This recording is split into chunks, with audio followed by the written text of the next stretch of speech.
welcome. We have welcome to we have a work session and then we have a call special, so it's a really busy night.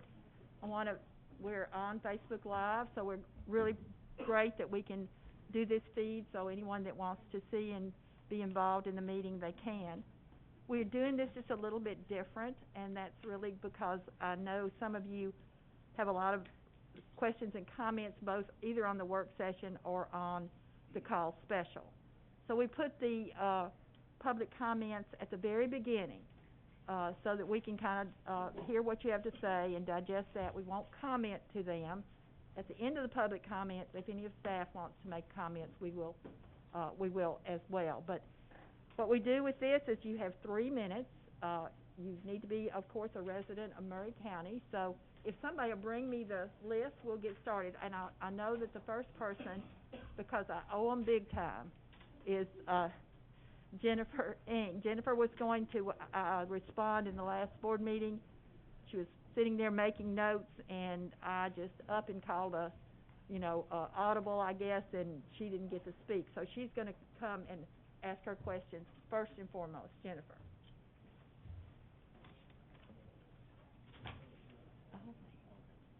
Only five.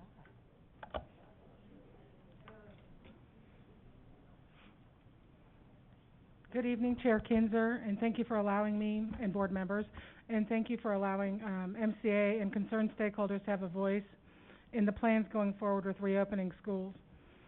I would like to thank Mr. Hickman and Mr. Gaines for being available to answer questions and offering to meet later this week to address concerns and questions of members of Murray County Education Association that I'm sure are shared by many. Before I start, I would like to reiterate my commitment to being positive and honest and moving forward to positive, honest conversation and dialogue. This is going to be paramount this year as employees. I have to take this off. I can't focus on what I'm saying. As our fears and anxiety can have an impact on parents' decisions. Employees and parents alike are looking for answers, and answers they're not going to find, because there is no one answer that is going to make everybody feel okay. What they are finding in newspapers, social media, and TV news is anxiety. And as we look forward, and we share those messages we see on social media, and we think, hey, that sounds like how I feel, and so we share it, and then our friends who care about us, and our coworkers who care about us, and our families who care about us comment on those same anxieties. And so we get this cycle of anxiety. And I say this to say we have to have a plan that alleviates some of those anxieties. And sets aside that fear. We have to send teachers and all other employees and students back safely. Employees and parents need to see a school plans and have an understanding of what ifs. That's the big question. What if I'm exposed? And we know it may change. This isn't a stagnant issue, much like the plan, it is fluid. I submitted about 140 questions to Mr. Hickman, and that was pared down from about 300. And I'm looking for, and I also shared them with Chair Kinzer and Mr. Moore. And I'm looking forward to meeting later this week. So what are some of the concerns? The first one, teachers want to know is how do I keep the kids safe, and how do I keep my family safe? How do I socially distance a herd of cats, essentially, whether that's kindergarten cats or high school cats. It's hard to keep them apart. How do I social distance when there's not enough space to adequately do so? How do I disinfect?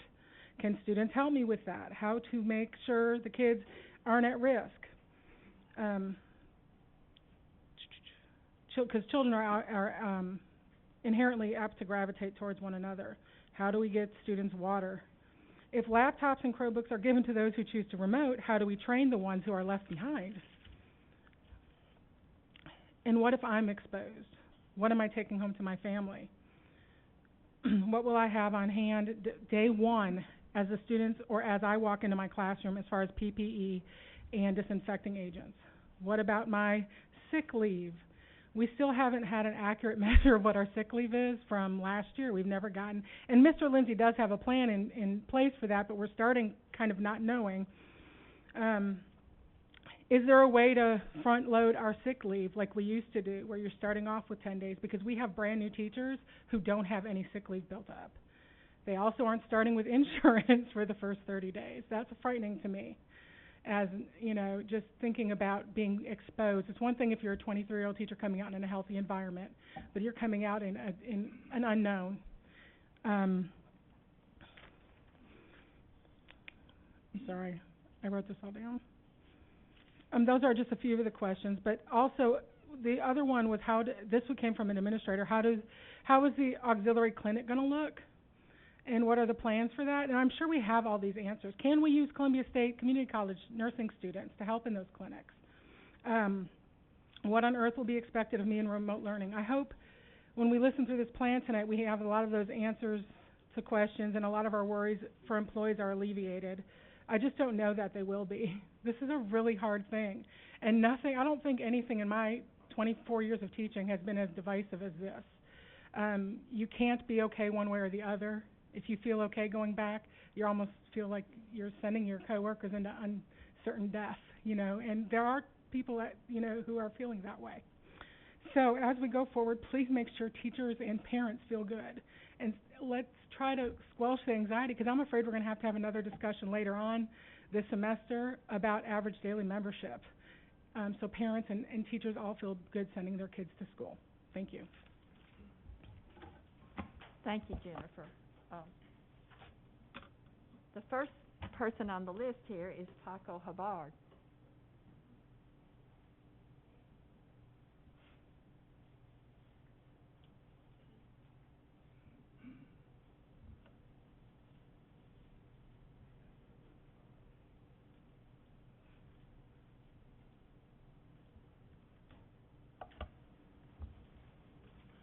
Good evening, everyone.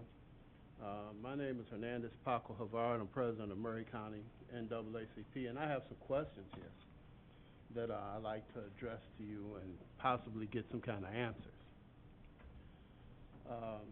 There's several. If a student has COVID-19, will the whole class be quarantined or will the school be shut down?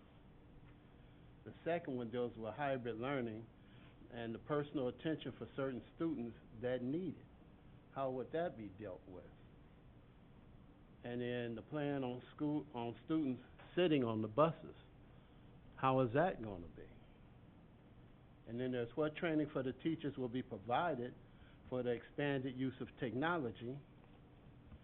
And then there's what is included in the training that allows the faculty more support to help the student that has not mastered technology.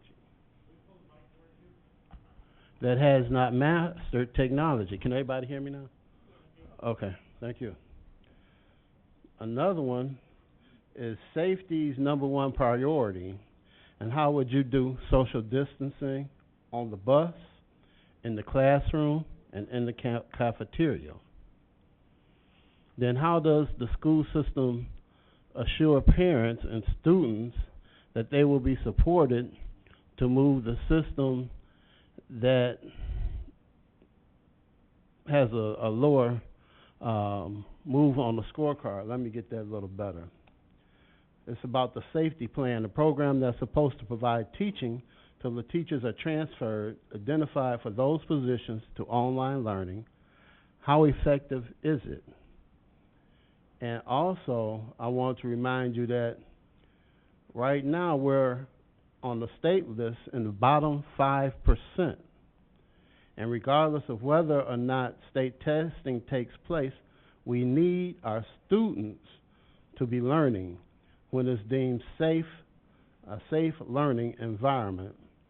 And what about a computer program that doesn't provide the intimacy of learning that needs to take place?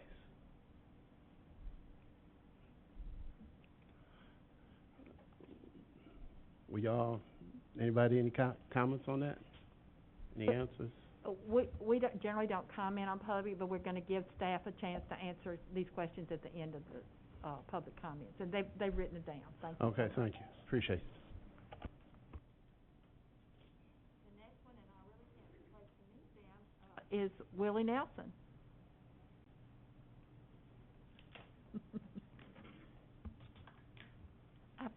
I kind of got excited. Stay excited. Okay. My name is Willie.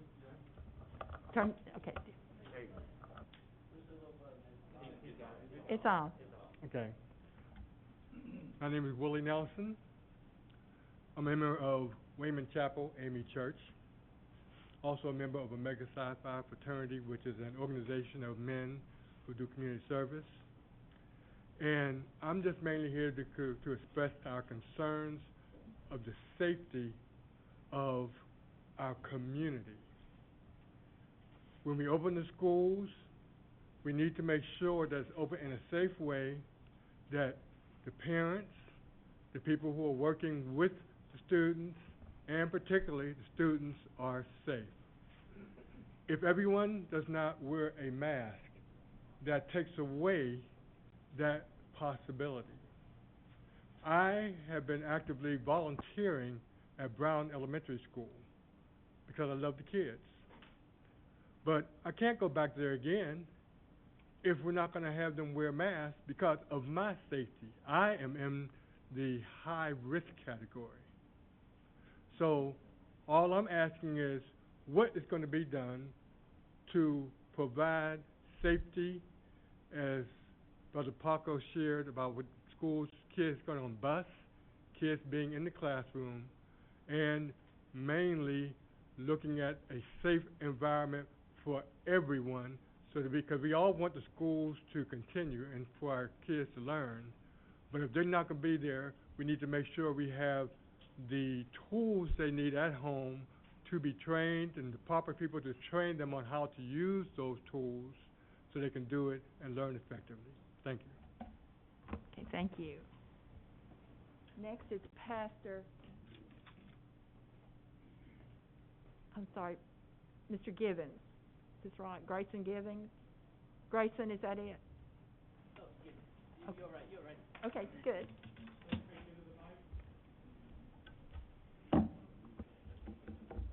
To the board and chair members, it's an honor to be here tonight to discuss the upcoming year of the school. I'm kind of marveled at this, as we all, mostly in here, are parents, and very, that's better, very agile about sending our kids back to school.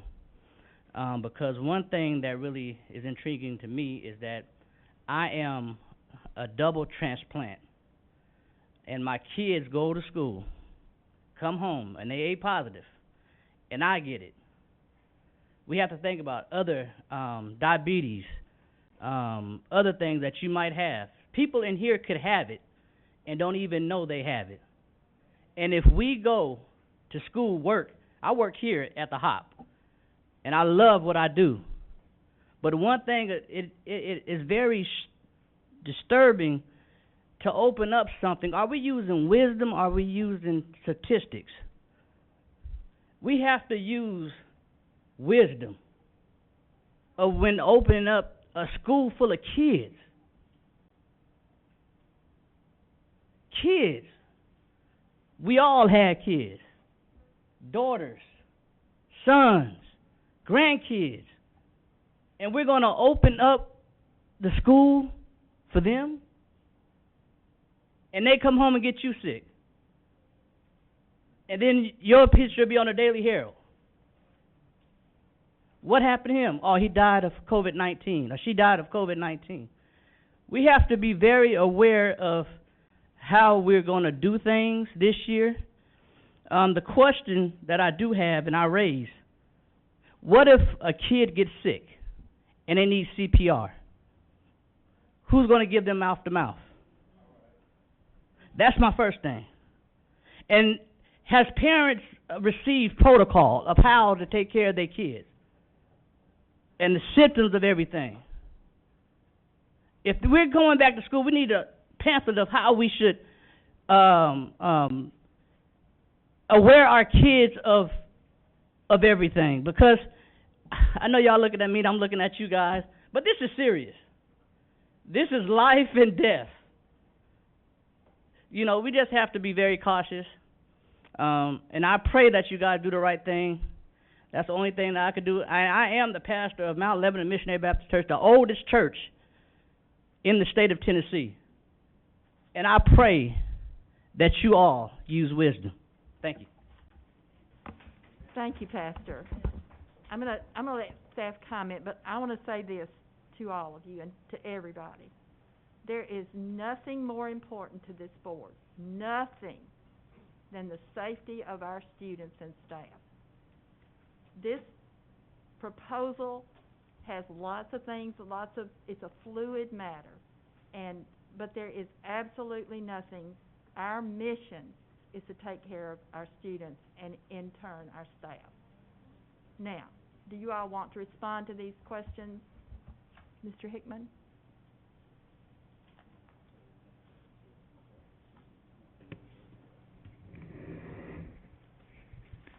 Thank you, Chair Kinzer, and we do want to respond to these questions, and most of these we're going to talk about tonight when we start talking about the CLP. But the first thing I wanted to make very clear, because there's been a lot of misinformation, a lot of confusion, and we've put out a lot of information, so I understand where the confusion and the misinformation can happen. We've put out a lot in the last couple of weeks. The first thing I want to make clear and make sure everybody understands is, and I said it last board meeting, that we're really talking about three different plans, and now it's kind of evolved into 4 plans. And the first one we're going to ask you guys to vote on tonight is the continuous learning plan, which is the CLP. We want to make everyone clear that this is just the plan of what will the school system do to ensure that kids get 180 days of instruction. How are we going to provide that if we come to a situation where the school closes, where we can't allow students to come in, or what do we do when we have to send home certain grades?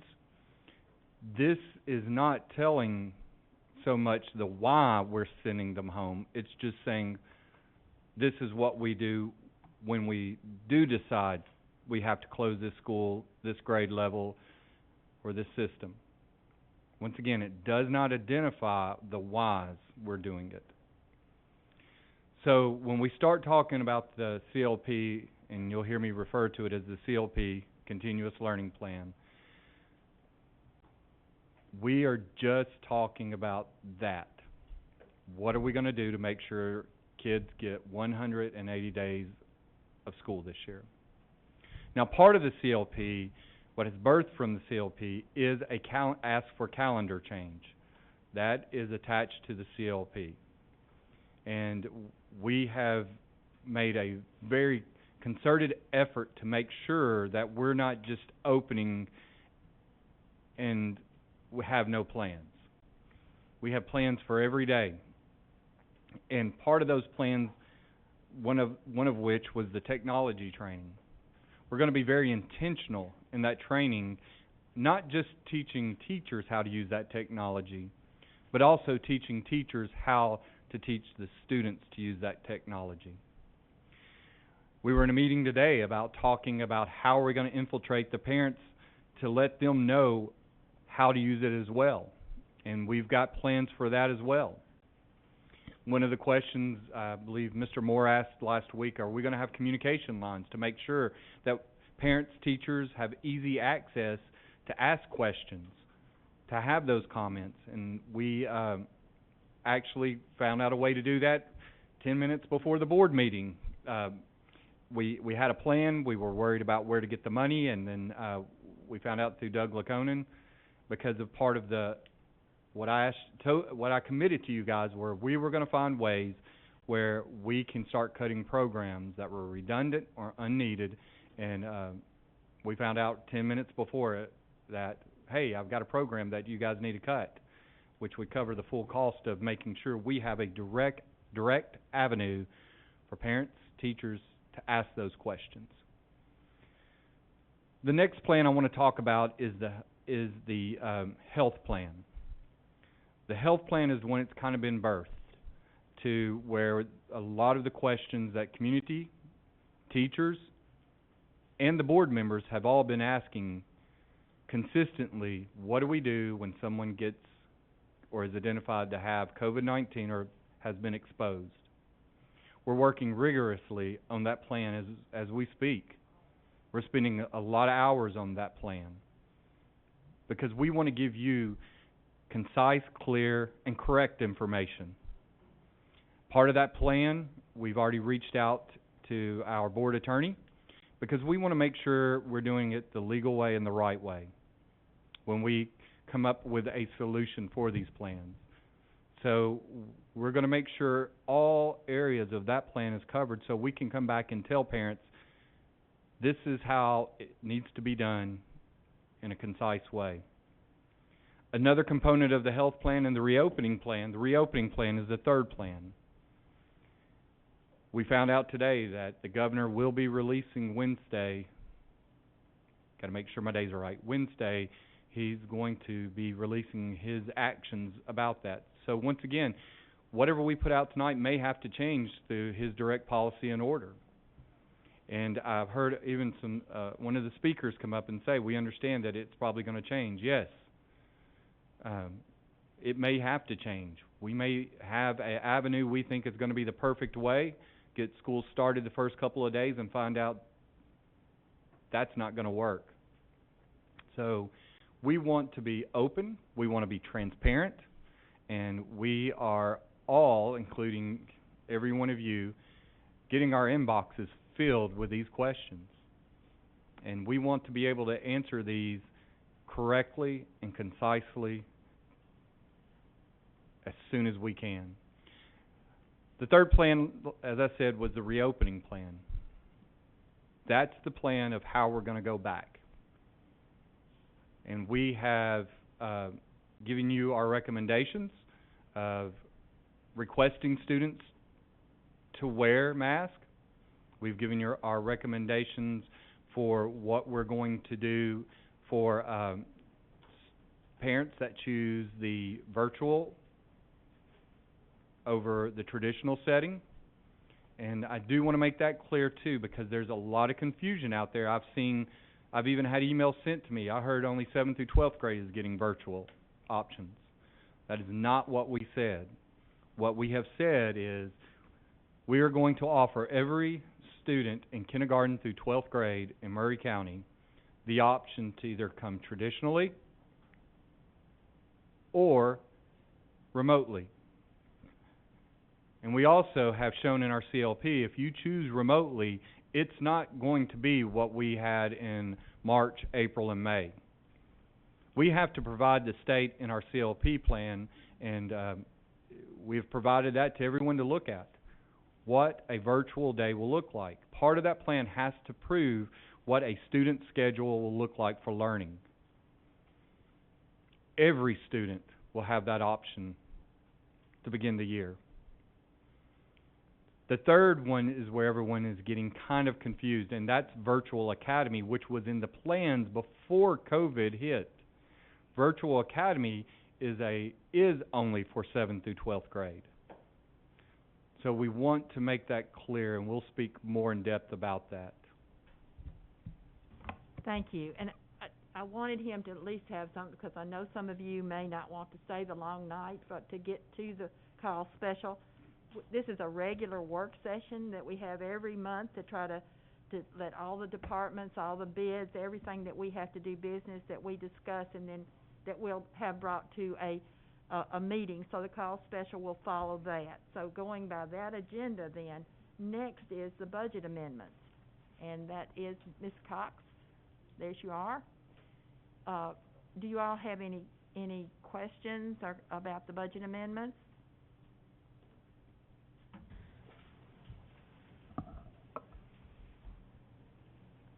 Okay, seeing no lights. Yeah, these are just cleanup items They from just- last year. These are items that were ordered and approved last year. They didn't get delivered till July, so we're doing amendments to move that money out of fund balance into those expenditure lines. Is just because of the fiscal year crossing, and we're gonna have some more of these because we're kinda getting some of these items every day. There was a lot of stuff that was ordered between, I would say between March and June that was back ordered. tornadoes affected us first from Nashville, 'cause I think a lot of the computer places that we got items for and books. So we'll still, you guys will kinda see these coming in August as well, so we're still collecting those items from everybody.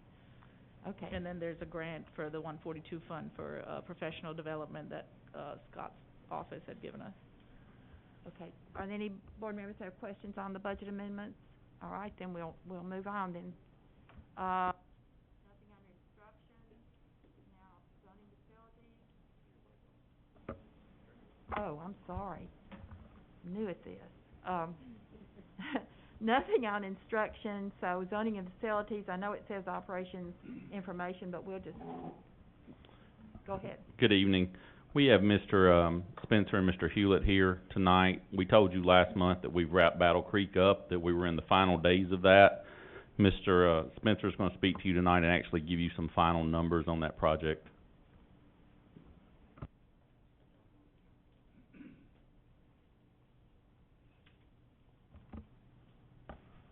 Thanks, Mr. Perryman. Hello, Board. Madam Chairman, good to see you all. On behalf of our team at Hewlett Spencer, Bell and Associates, and Earl Swenson and Associates, we do want to welcome Director Hickman to Murray County. Director Hickman, Steve Hewlett and I were able to build the school you came from, Mount Juliet Elementary. I believe that was where you were principal. But Steve and I built that school some years ago. You weren't the principal then. But we're glad to have you here and welcome to Murray County. Yeah, real quickly, of course, the sports fields, y'all remember at Battle Creek, we took the original savings, which was about $1.3 million, and built those fields, and we've completed those.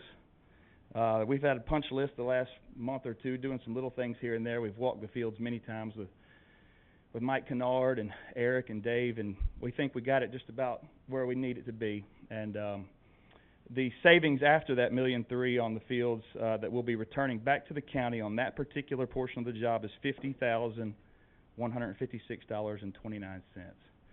So I remember when Steve Hewlett stood up here when we were presenting the GMP for Battle Creek Middle School, and the fields were not included, and you'll remember that, you guys that were on the board then, and he said, you know, we're going to do everything we can to save money to get those fields built for you, and so we did that.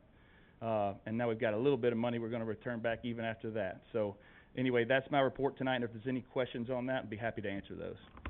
Thank you. Well, it's always nice to, but the money goes to the commission, so. It's always nice to get money back after a construction project. That's right, absolutely, and they are two really beautiful facilities, and I really appreciate it. Thank you. Okay. Ms. Kinzer, can I say Yes, two things? Go right ahead. One, we want to thank Jamie and Mr. Steve for the work they've done. Jamie spent a ton of time, as he said, the last month and a half with us, being really picky about small strips of grass that are dead versus small strips of huge sections that are alive. And so we've had big conversations, a lot of picky stuff, and the guy beside me is really picky about a lot of things. We've argued and fussed, and they've done a great job to help us.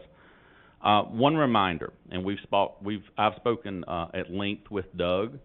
That $50,000 is yours. It's yours. It comes back to us. It is bond money that is ours. We can designate it for capital projects. You can't just go spend it on anything, but it can be used there. And we do have some small items. I mentioned to you last month that when we've looked at this, we do have some small things, equipment needs for those facilities that need to be finished up. But in talking to them, we felt like those were items that we could bring to you and we can purchase to finish that off and not necessarily have to go through Hewlett Spencer, have to work through Bell Construction. That saves you a little bit. That lets them wrap this project up. But there are some good faith items that we may need to just finish everything up and to give them a complete package. But in talking to Doug, that money's yours. It's been deemed for building, and it stays with the project. Now, you can elect to send it back, but there's no requirement, according to Doug, that says you have to. The reason I said that, because when they wrote and I don't know where you were on the commission when didn't they write it to say that any monies had to come back to them? Doug says that the lawyers for the bond company say that once it's given to you, it's yours. Well, I would never argue with a lawyer then. I will let, next month if he's here, and Schiffer can pass that on, we'll let him answer that more directly, but that is money that's there. Mr. Atkinson? I think, Chair Kinser, as long as we keep it open and we still have projects for that schools, them two schools, I think we're able to keep the money and use that money towards those schools. I think that's how it was written up. And I can get a clarification from him, but that's our understanding in conversations with the finance office. Well, that sounds reasonable to me. Anyway, Mr. Fulbright. How hard would it be to get a copy of the resolution from when we approved that, or when the county commission approved that? Not hard at all, they're all in the bond book, so that's what, and I think I actually have that email chain, 'cause are you talking about the conversation that you all had about 3 or 4 months ago? Yes. Okay, so, that is correct. The only way, and I'm pretty sure we looked at the resolution, but I'll send you all a copy If to you review could, it as well. that would be very helpful. The Battle Creek Schools was written just saying that to provide certain items for those locations. It did not say, the one that we did before, I think for Central, was written that the schools had to be returned, because we went through those resolutions a few months ago, and that's what the attorney said, that once the resolution's written that way, then the board has authority and they can reallocate the funds. But I will send you all a copy of that tomorrow.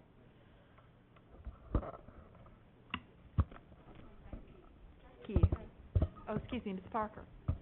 Can you also include with that how much was returned on Central, when we did that previously? Yes, I would.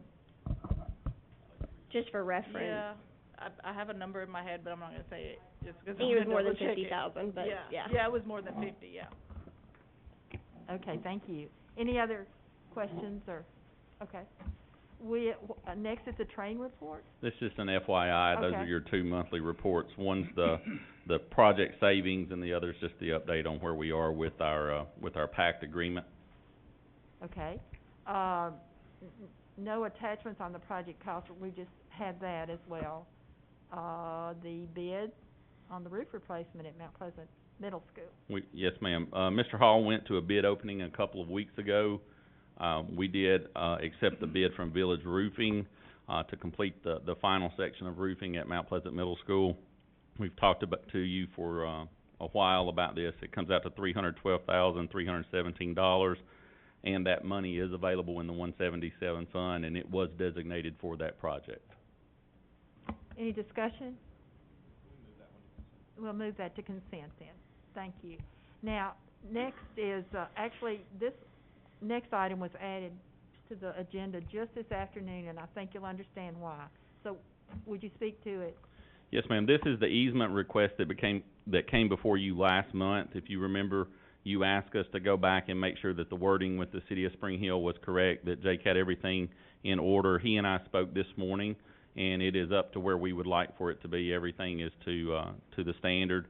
This does not inhibit any future use at the Spring Hill site. It's nothing that's gonna be in our way. It's not a part of the property that we would ever use, and we feel comfortable moving forward with this. Any discussion? Then we'll move it to consent. Thank you for bringing timely. Oh, That's what I was okay. about to say. I'd rather not be on Mr. Fulbright does not consent. want it on consent. We'll put it on new business then. Next is the results of the, first of all, explain why it's a Veritas and not EMG. Yes, ma'am. If you know, those of you that have been on the board for a while, we've been working off of a study that came about 5 years ago, which was our EMG study.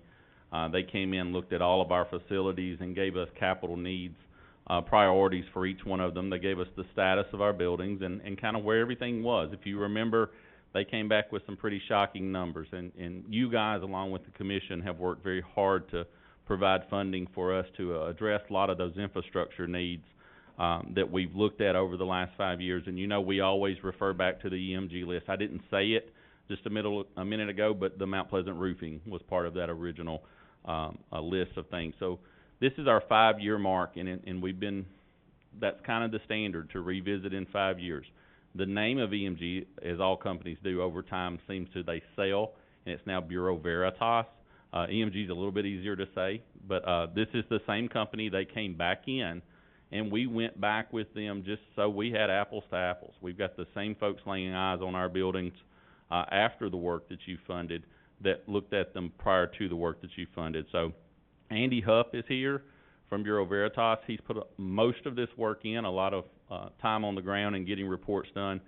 In your board packet, if you click on that, it doesn't show that there are attachments, but if you click, there's an attachment for every school. There's a Dropbox attachment. You have a link to every school. It's about a 30 to 40 page report on each building and on each property, and those are available for you to go through. He's going to give you an overview tonight, and just so you know, what our plan is moving forward with this is the same one that we had before. Mr. Hall, Mr. Ring, and I will go in, and we will do the same thing. We will look at this list, we'll see where every building is, and we'll start prioritizing what are our capital needs requests. We will give them to you in a sheet, and as we attack them over the next few years, whether we have a lot of money to attack or a little money to attack, every month we will give you an update of where that list is and how things maybe move about if there are issues. But Mr. Hupp's here, and he's going to give you just a quick overview of this study.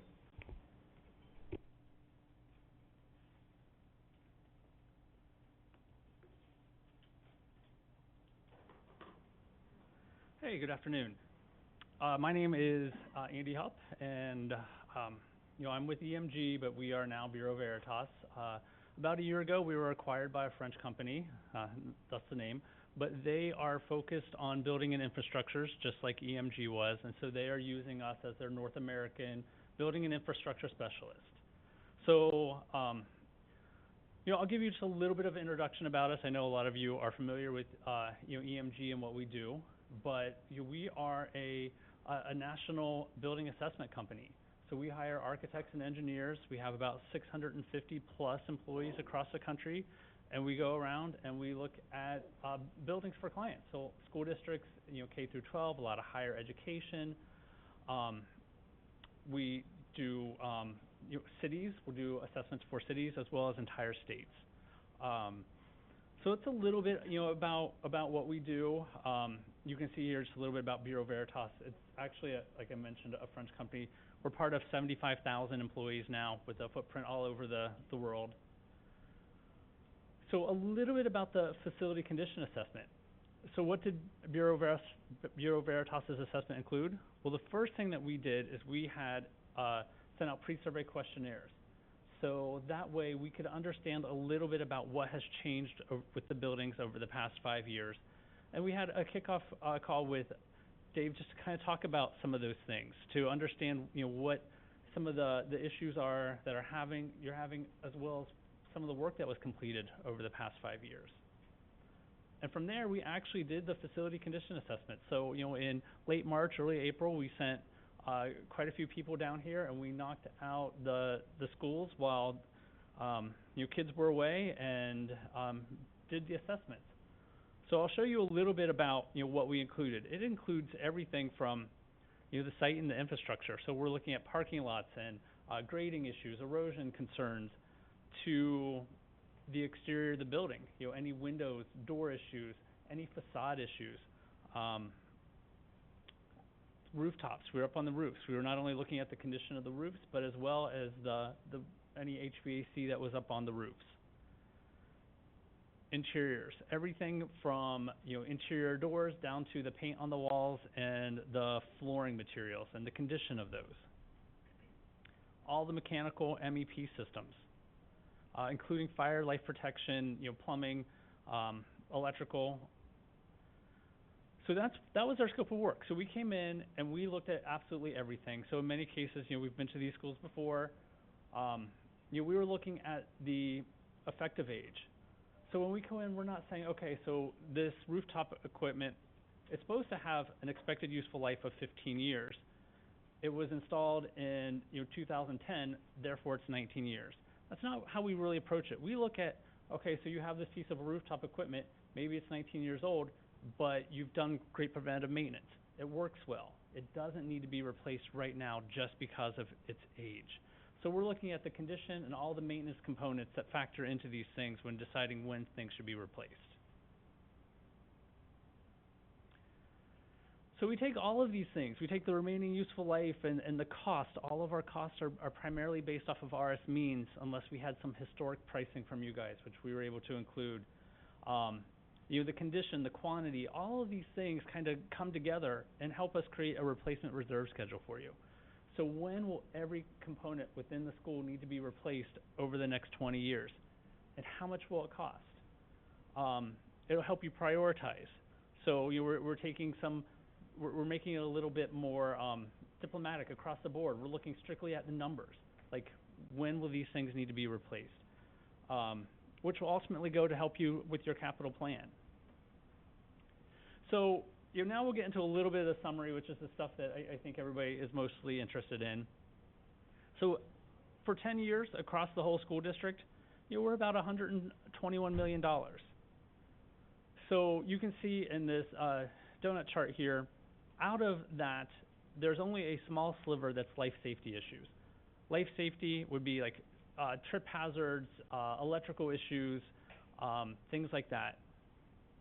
There's about $3 million worth of work that needs to be done in the next 10 years. That's performance integrity driven. So those are things that if they're not repaired, they're either going to fail and leave you in a bind, or they're going to create further issues down the road. Like a roof leak is a performance integrity issue, because if it's not fixed, it's just going to make things around it worse. A small piece of accessibility or ADA items, so those could be trip hazards in sidewalks, striping in parking lots, things along those lines. There are just a little sliver of environmental issues, so those could be asbestos, mildew, mold, those sort of things, lead-based paint, anything like that, if that was a factor. Modernization, adaptation. So there's about $5 million worth of work that is earmarked just because of planned projects or projects that should be considered to bring the school up to its up to par with the other schools in the district. And probably not surprisingly, the biggest cost is for life cycle renewal. So there's about $113 million of cost over the next 10 years of things that are going to need to be replaced because they are at the end of their useful life, their condition warrants replacement. So that's the cost by plan type, again, big picture. Here's another breakdown of the big picture, just to give you an idea of where these costs are falling. So, immediate, like things that would need to be addressed within the next 12 months. There's about $8 million worth of work. You can see in that first column there, there's a lot of interiors work, that's flooring, that's paint issues, things like that, lighting. HVAC is a big number, as well as electrical. So some of that's probably not too surprising. Short term, over the next 2 years, you'll see that there's a little over $2 million. And then, this is looking at 20 years. So over the 20-year term, you'll see that there's about $341 million of work to be done over the 20 years.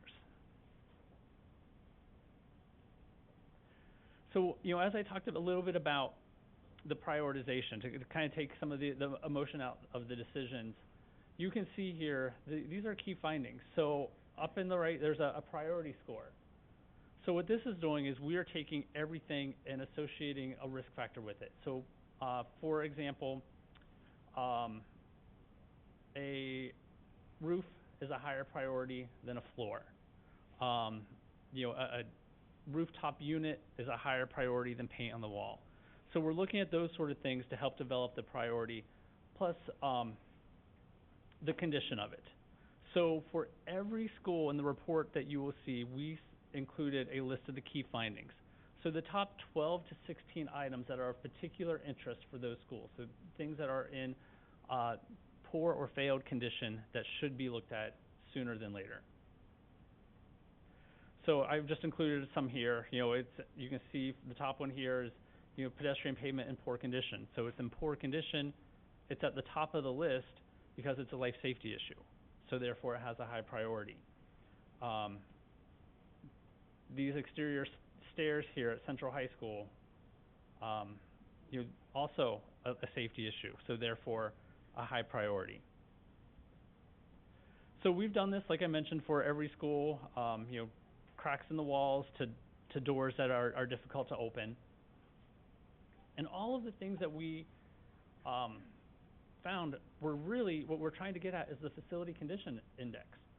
So the facility condition index is the building needs versus the replacement value of the building. So when is it time to, quit putting money into something when it is better to replace it? When do you put a windshield in and a new transmission and new tires when you're better off just replacing the car? So that's what we're looking at. So we're looking at the building needs versus the building replacement value. So the higher the number, the greater the need. So you can see here, this is all the schools, and some of the schools, we've broken down, Central High School has several different components, so you'll see several line items for Central High School. Everything in green, that's great. No issues, no problems, school's functioning well. Yellow starts to, raise some concerns. So you can see here, the current year, the first column, everything's green except for McDowell Elementary. 3 years out, again, everything's green except for McDowell. 5 years out, we have a couple of schools that are starting to get yellow. So those are things that, meaning if you are not investing money in these schools, in 5 years from now, the facility condition index has changed enough that at that point you'll have to start really thinking about what to do with those schools. So, we have some that start to move into the yellow in year 5. And by year 10, if you're not investing money into these buildings, you'll see the majority of them are now in the yellow, orange, and McDowell is still in the red category. So here's another way to look at it. So the current year, 5 year, and 10 year. So the current year is in red. So you can see there's hardly, you can just see little slivers of red. But 5 years out is the purplish color. It's starting to become much more apparent in this graph. And then finally, 10 years out, 2030, the gold color, you'll see that, predominantly across this whole graph. So one question that you might have is like, how do we rate now versus when EMG did this 5 years ago? So you can see here, the light red is the current year. So that's now what we've identified. The FCIs, you can see minimal issues across the board except for McDowell Elementary. When we were here 5 years ago, you will see there were quite a few large FCIs, so quite a few buildings that had a lot of deferred maintenance. So what this tells me is that you guys have been really focused on investing in these buildings, getting buildings caught up to speed. You're doing the work, you've had a plan, you've executed it, and based off of our assessment this time, that becomes very apparent. So, we have a capital needs database that Dave has access to. He's able to run different reports. He's able to look at every single asset that we collected. There's photos associated with that. He's able to mark items as completed as the work is done. So this database is a live, living database. We collected make, model, serial number. So every piece of mechanical, electrical, plumbing equipment that had a data tag on it, we were able to collect make, model, serial number. So that is all available to you guys. And that's really it. I know it was a lot of information in a relatively short amount of time. What sort of questions do you guys have for me? What sort of questions do we have for him? I got Excuse me, just two go quick back. ones. Do we have, I didn't see it on the Dropbox, but access to the summary report that you presented? Do we have access to that anywhere? I will send it to you. Okay. I believe we sent that out separately, since it was only one file. I think Okay. Shirley emailed that to you individually. Okay, I remember seeing it now that Okay. you say that, same thing. I noticed that throughout the study, I'm assuming it was this building referred to as College Hill Elementary. Were your numbers to bring the building up to just an acceptable standard or up to a functioning elementary school standard? So that's a great question, and I happened to mention that today when Dave and I were talking. So what we were doing is we're doing a facility condition assessment. So we're coming in and looking at, okay, these are the things that need to be replaced. This is what we need to make this building usable, viable, for the next so long. We are not looking at, are these classrooms large enough to accommodate, to meet current education standards? Is the, electric and technology in the classrooms up to par snuff? So that's not really part of this. We're looking at what's here, what we need to do to maintain what's here versus looking out. Is that, okay. Any, Ms. Parker? In looking at that presentation, the information that Ms. Shirley sent us, I think that 2015 versus 2020 comparison wasn't in there. So It wasn't, yeah, we added so that. if we could get that, Yeah, thank you. sure. And have y'all sent that to the county commission? 'Cause I think it's really important for them to see the investment that we've put forward on this and kind of give them a pat on the back. I don't know if you could come back and do it for them, but I mean, they gave us a lot of money and put a lot, helped us Yeah. make those gains. And I think if we're gonna try to make similar gains in the next 5 years, we need them to be aware of the work that we've done and the work we still have to do. We always start with you first. So we give you the information so that you can vet it and say, send forth, but so that we don't overstep. And the chart that he referred to that you asked about, we asked for that specifically today because we wanted you to see the investment that the commission and that you guys and the countless hours we've talked about EMG list and, HVAC systems. I know you treasure those moments, but this is the payoff, and that sheet shows you that hard work has really been there. So we will get that to them, and I will get with Mr. Hickman and Commissioner Sumners, and we'll see if there is a time that we could possibly do that for them. Anyone else? Mr. Moore?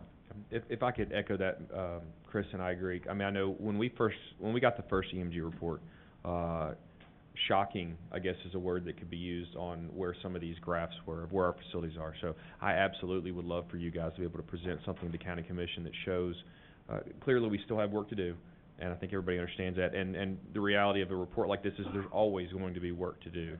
But I think it does, I like the comparison. It really does show that staff has done a lot of really good work to bring our buildings up. I know there was a time when discussions about the conditions of our buildings consumed the majority of our meetings. Let's be honest. And I'm thankful that we were able to work with you guys to get this started. And the County Commission, yes, deserves some credit for funding these things. And I think it's starting to show, both in terms of just a nice graph, but I think in the reality is our school buildings are looking better, they're working better, and we're able to spend more time trying to solve some other issues. So I would love to see a presentation of some kind that really says thank you to them, but shows them what all of their hard work went to as well. Ms. Hopkins? While all that is true, it still leaves the question that the reddest thing is McDowell. And we really need to talk about what that's going to look like, what we're going to do.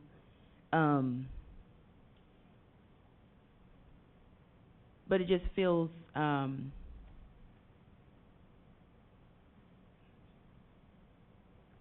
like even before I came on here, like it's just nobody's paid attention to what needed to be done at that school, in so many words. And we tried to present what we could present, but over time, it just shows that it's just been neglected. And for parents that trust us and look to us for guidance and for helping their schools, as other schools are getting all of their things fixed and bells and whistles and all of these other things, and their school is not. My children, I don't have anything vested per se, except that I want all children to be treated fairly and to have the things that they need. There's a lot of culture at that school and a lot of things, so we need to figure out what we can do. Even if on down the road, it's getting them a new school down the road, or but we need to figure out what we need to do, to show McDowell that we care. As parents, like I said, I don't have anything vested because my kids are grown. They're not in public schools anymore. But I care that in the bigger picture of everything, it shows that it's just neglected and it's not fair. And we need to figure out what we need to do. That is next on the agenda. Do we have any more questions for you, sir? Anyone? Excuse me, Mr. Sims? In y'all's report, do y'all look at structural integrity, or is it more, I mean, does it have to look like the WonderWorks building at Pigeon Forge for, you know, I mean, I just didn't know how deep, you know, as far as structural integrity you went. So we do. So we look at structural issues. We look at, what we don't do is we don't do any testing. So, you know, we're not going to dig up the ground outside to see why there's settlement or things like that. If we identify a structural issue, we will usually make a suggestion to have a structural engineer come look at it versus us speculate what's causing it and what the fix might be. Okay. Sure. Anyone else? Well, thank you so much. We appreciate it. All right, thank you. All right. Next on the agenda, we asked that we put it on the work session agenda because I don't think any, you know, specifically, but you all have attachments that give us more information about McDowell. And Ms. Hopkins, I'll say to you, I think that we felt the love of McDowell. We've asked 4 years in a row for funds to do something about that school. And so, you know, as a board, I think we prioritize them, but I think we're now at the precipice. Because, you know, to do something now when there's no funds, that's our issue, I guess. And this report, if you had a chance to look at it, do you want to comment on it? Yes, ma'am. One, I'll say that our conversation last month sparked this to be brought back to you. If you remember, that conversation started about a chiller with about $191,000 price tag that we feel like is an immediate a need to move forward with the life of the building. And I will say a couple of things. One, about the report that you just received. Mr. Moore said it 5 years ago. That was an overwhelming report when we saw it. I feel like, and we made the comment today, that if we had not seen the one 5 years ago, this one would have overwhelmed us. But we saw this today and we went, look, this is great. $8 million the first year, this is wonderful. Whereas the last report was $29 million the first year. So we look at that, and I feel like that Mr. Breeden before me, and then me since I've taken this position, when we look at that capital money that the county's given us, we still have this laundry list of things that have to be done, and we've had to prioritize them.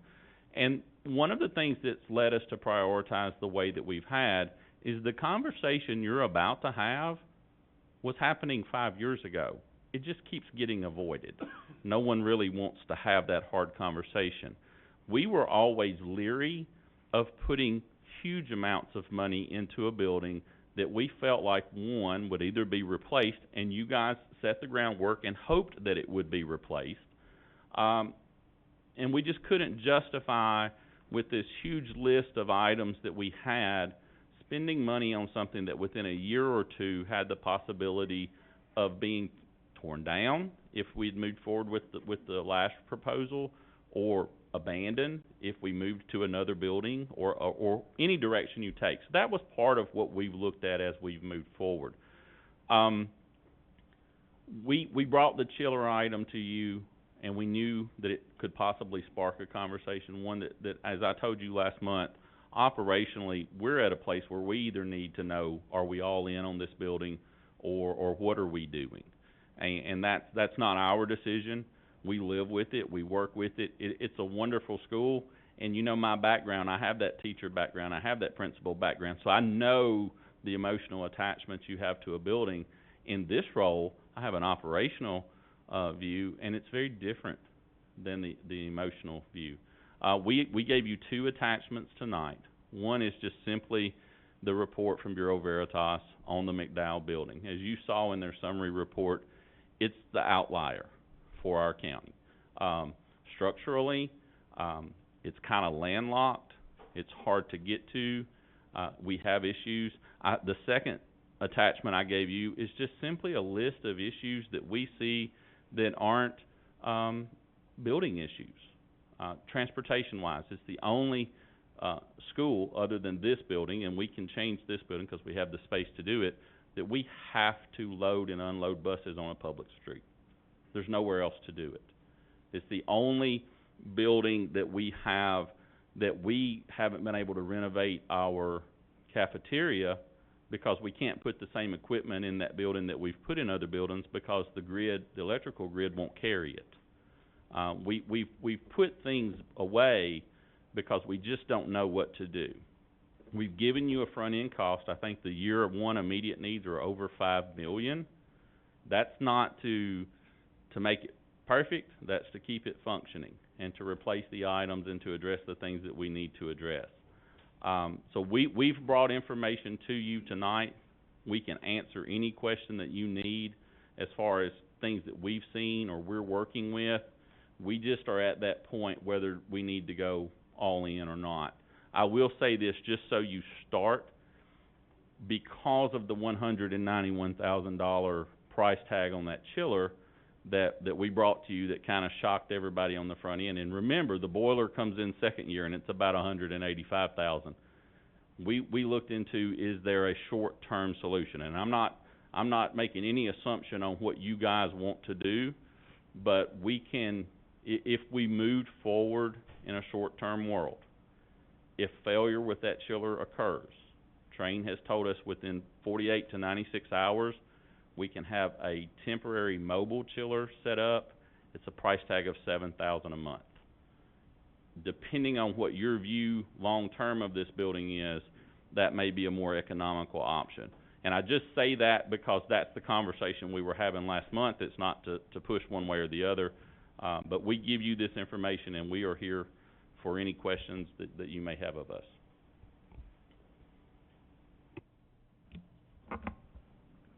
Whose light's on? Mr. Fulbright. This question is actually for Jake. The sales tax that was approved was pretty closely tied to building construction and maintenance, if I understand correctly.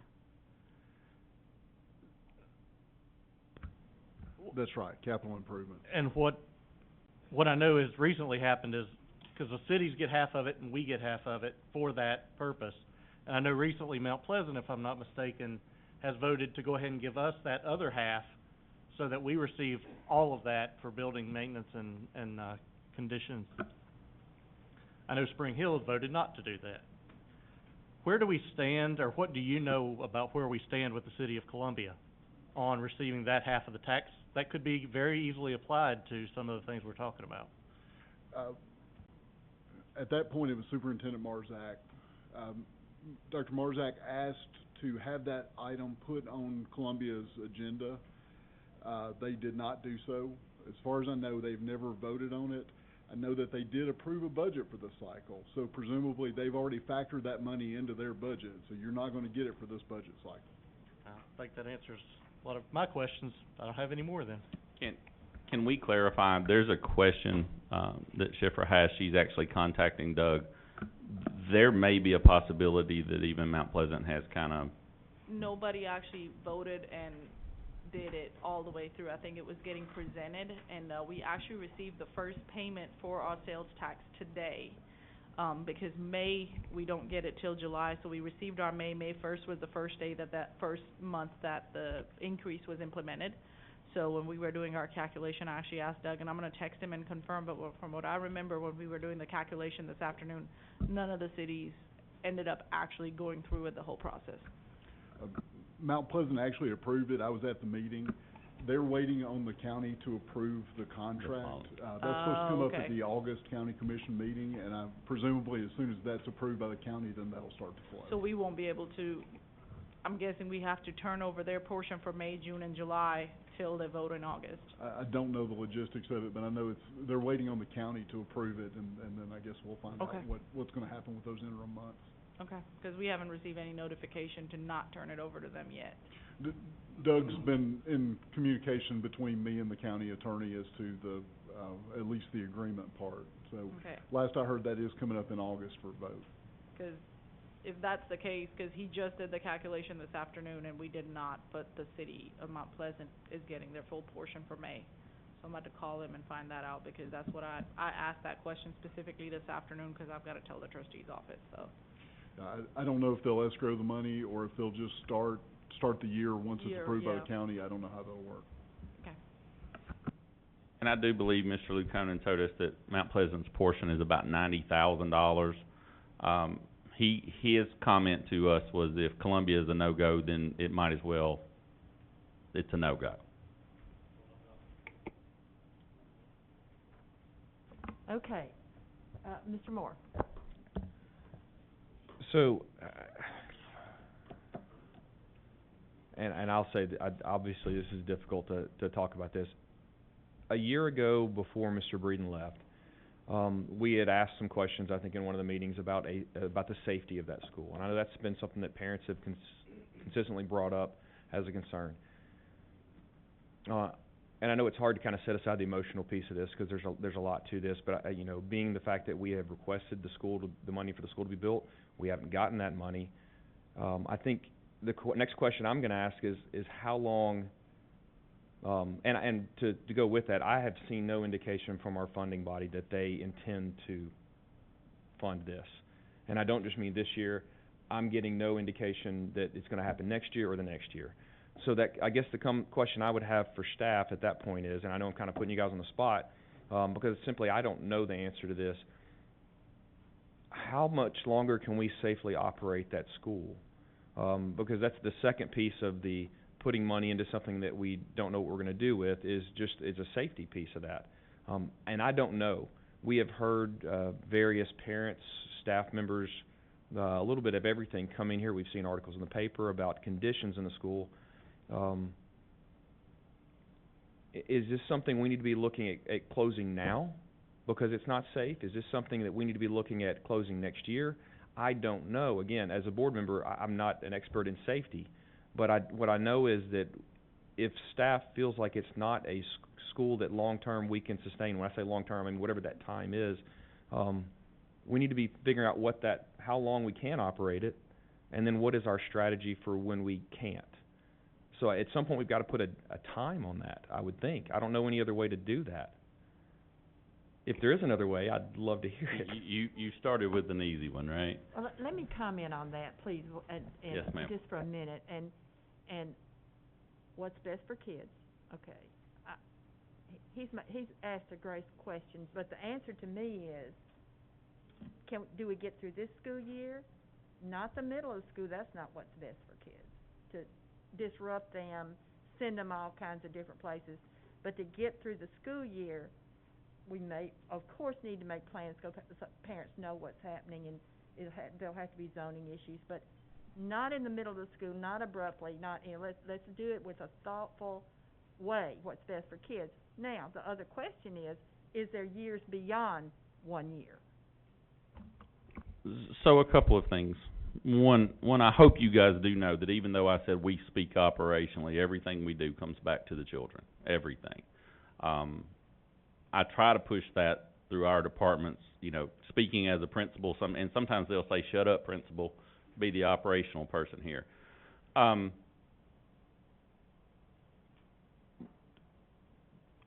We need a chiller. We need new doors. I've told you that for a couple of months now. We can make a year work. If you ask me operationally, long term, it should have been shut 10 years ago.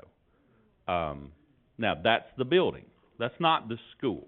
I'm talking about the shell. I'm talking about the building, okay?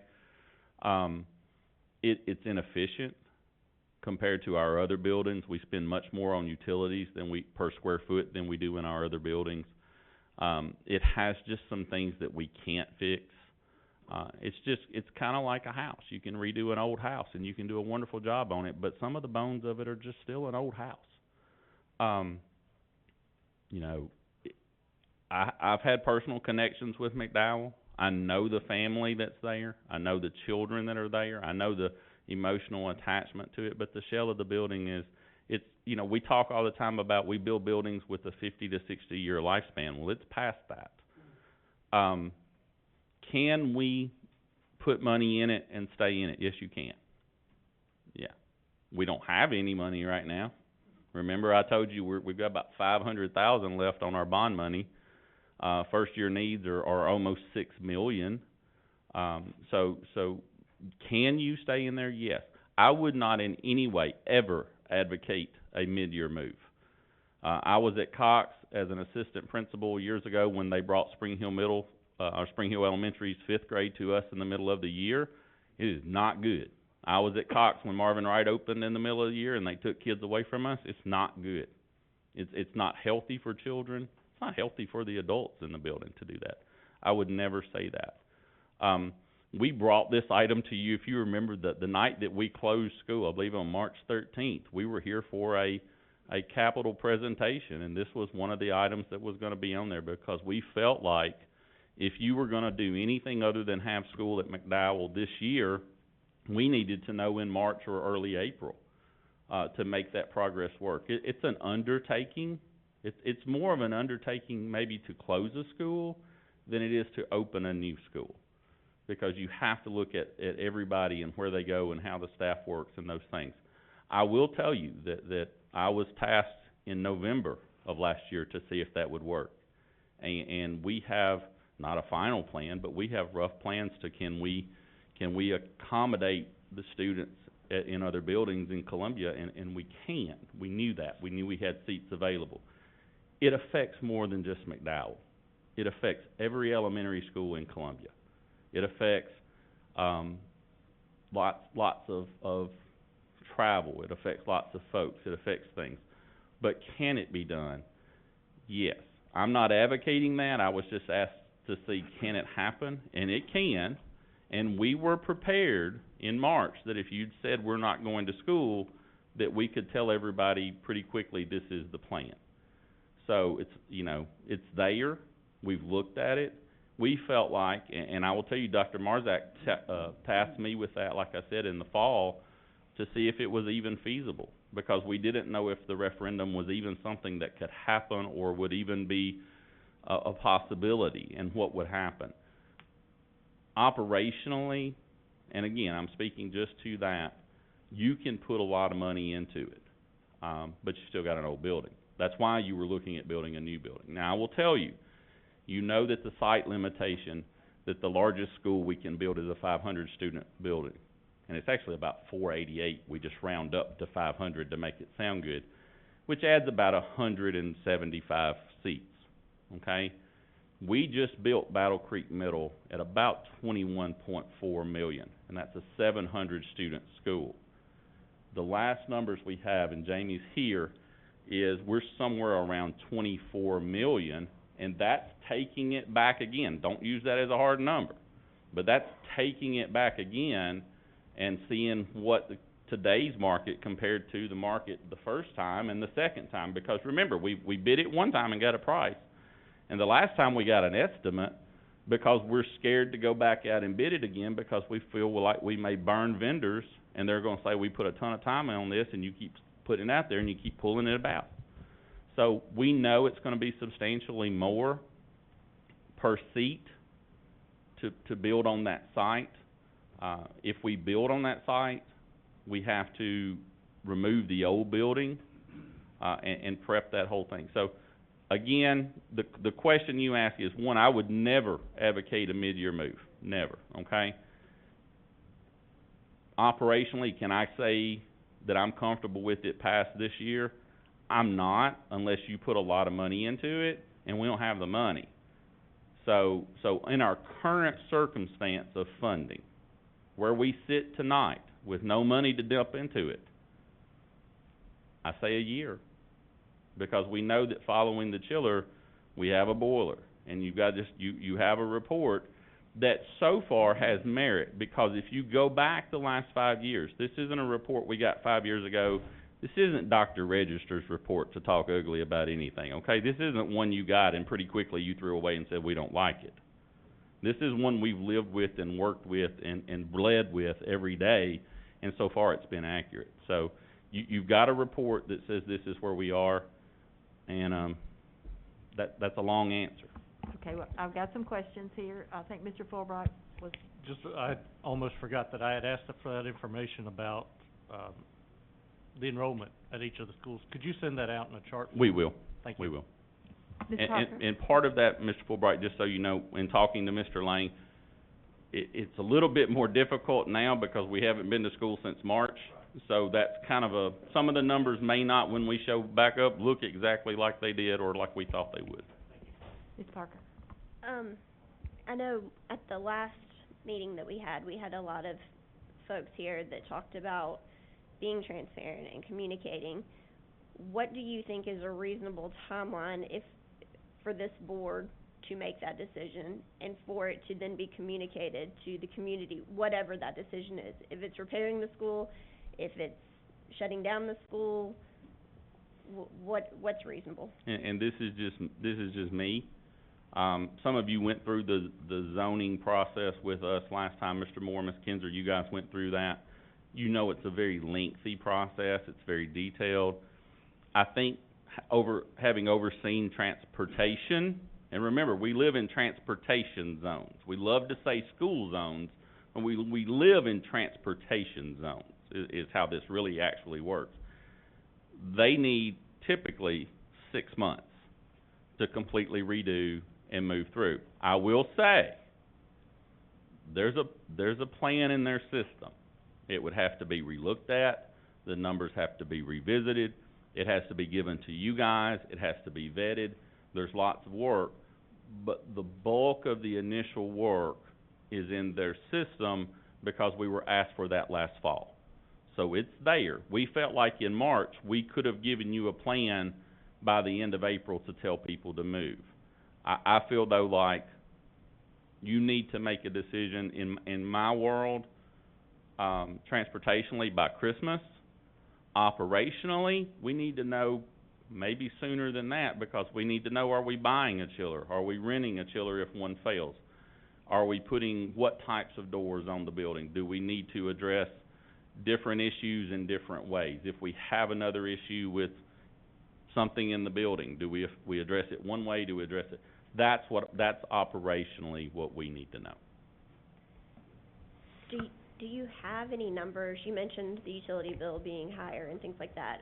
Have you looked at what the potential cost savings could be if we were to shut it down or if we were to make certain repairs and what that we have some rough numbers from the operational end.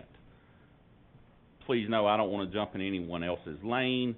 Obviously there would be instructional changes to that part of the budget, okay?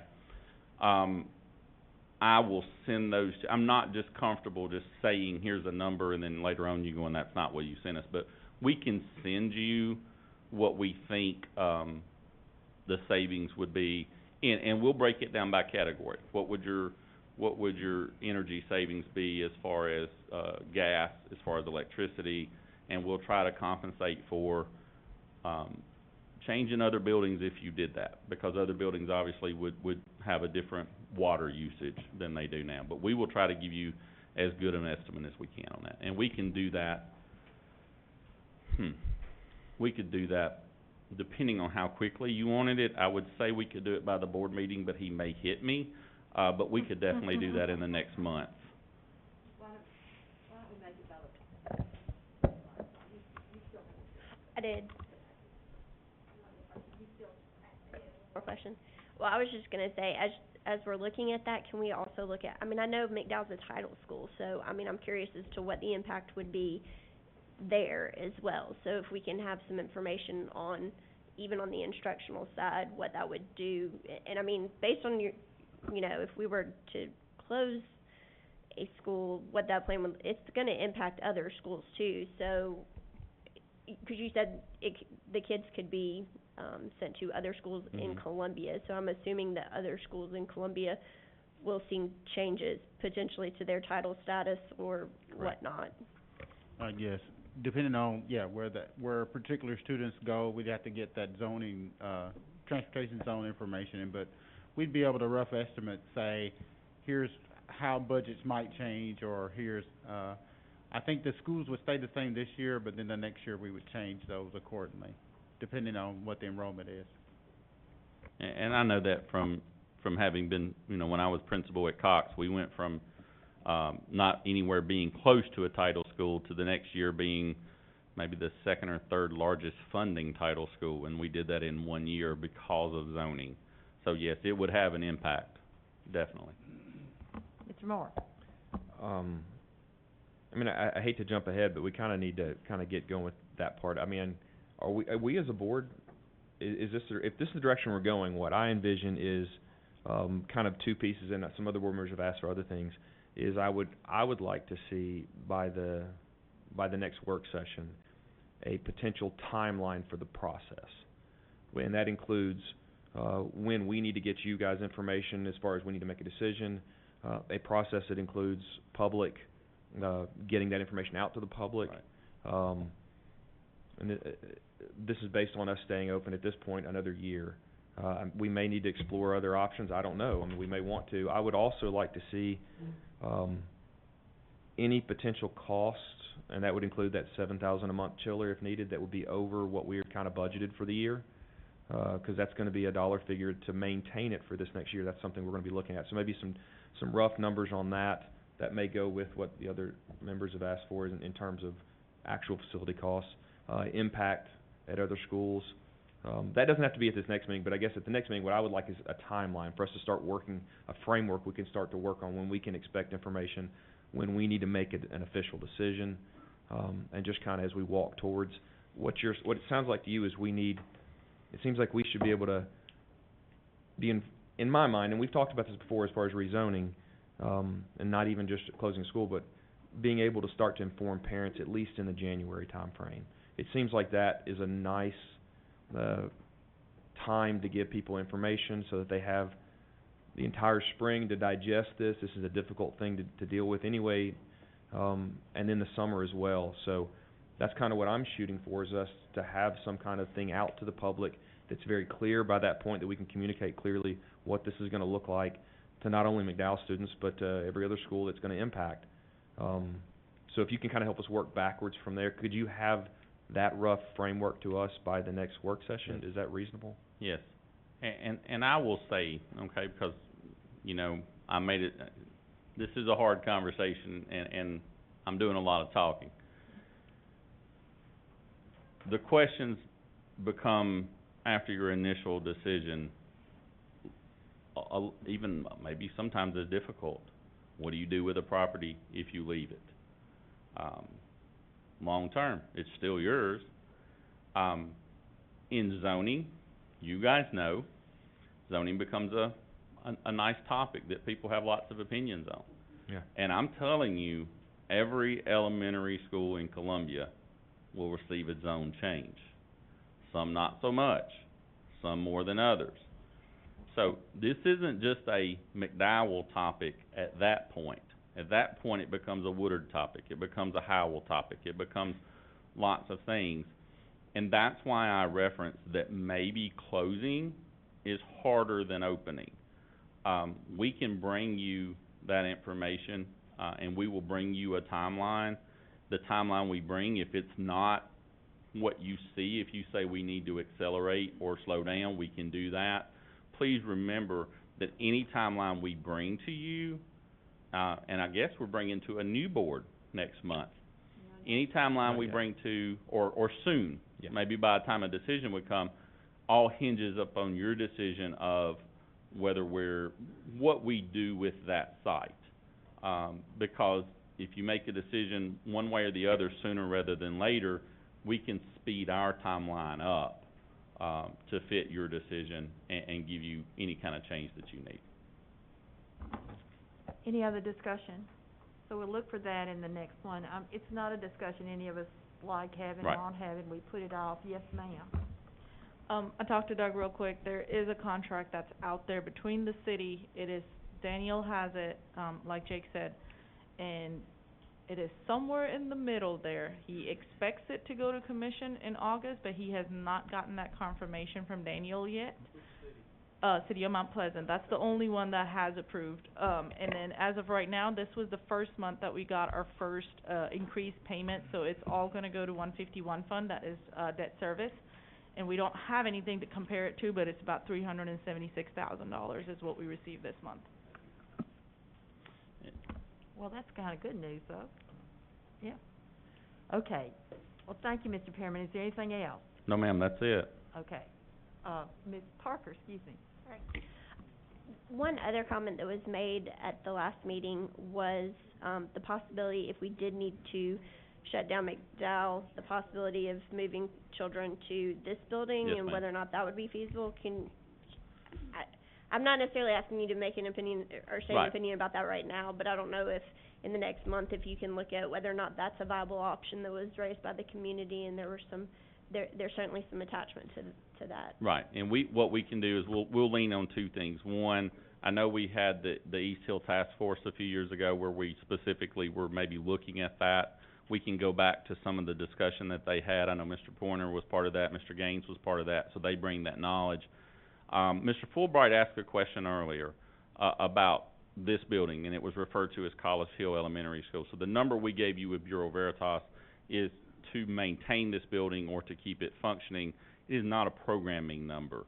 We would also have to bring you a programming number because this facility would have to change its program.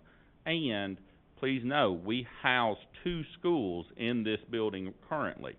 So if this building became a functioning elementary school, you've got to find a site for those 2 schools, which again has a capital cost associated with that and a programming cost associated. But we will talk with them to bring that information, and we will try to bring you as good an estimate as we can on what that might look like. Okay, seeing no, for the lights, then we'll just move on. Next is policy. There's a draft resolution of board policies. Who's gonna speak to that? You are. Okay. Good evening. What you see here in the first resolution is just simply it's a resolution to suspend some policies, and you see the policies listed there. Those are recommendations from TSBA. And when they say suspend those policies, what they're doing is asking us to suspend the process of us having to come if we need to make a policy change, having to go through that process. Of course, if we want to change something, we're not going to just arbitrarily change it. We're going to come to you and do that, but it would make the process easier. And I don't want to put Mr. Ruler on the spot, but he could comment more to that. That was kind of the gist of what we got from it. Was it would help us to, if we needed to change something rapidly, we wouldn't have to go through the getting it on the agenda, doing the all the parts to get a policy approved. That we would suspend those so we could be able to, not saying we would, but that we could do that. You're still saying board would give final approval, so. Yes, Right. yes. Any questions, discussion? Ms. Parker? Sorry. So if we were to approve the draft of this resolution, does that mean in our policy manual, it will say these policies are currently waived?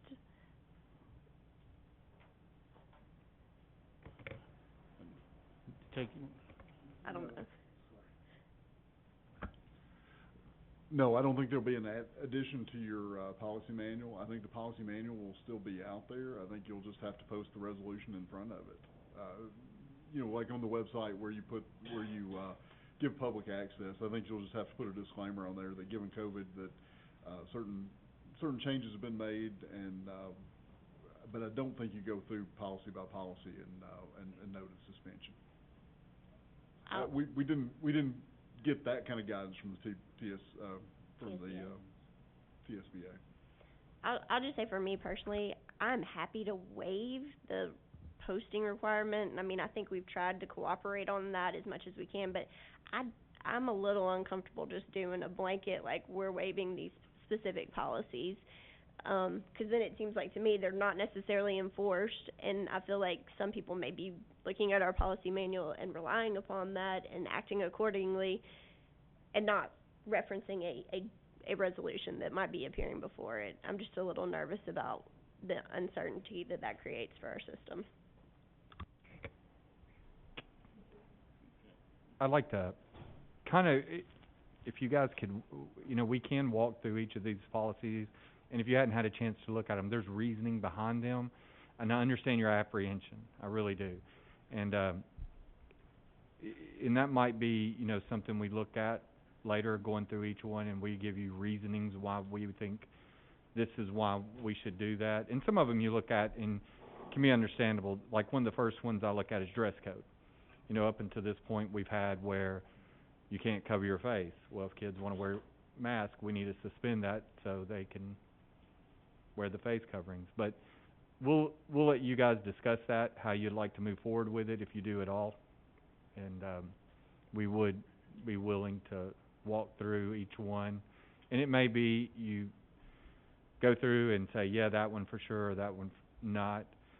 But once again, I want to kind of say what Scott just said. This is coming from the TSBA, and it's going across the state to all boards, because they see there are some problems in some of the things that we're trying to do with the calendar, the CLP, and some of the health guidelines, that this may delay some of those things happening.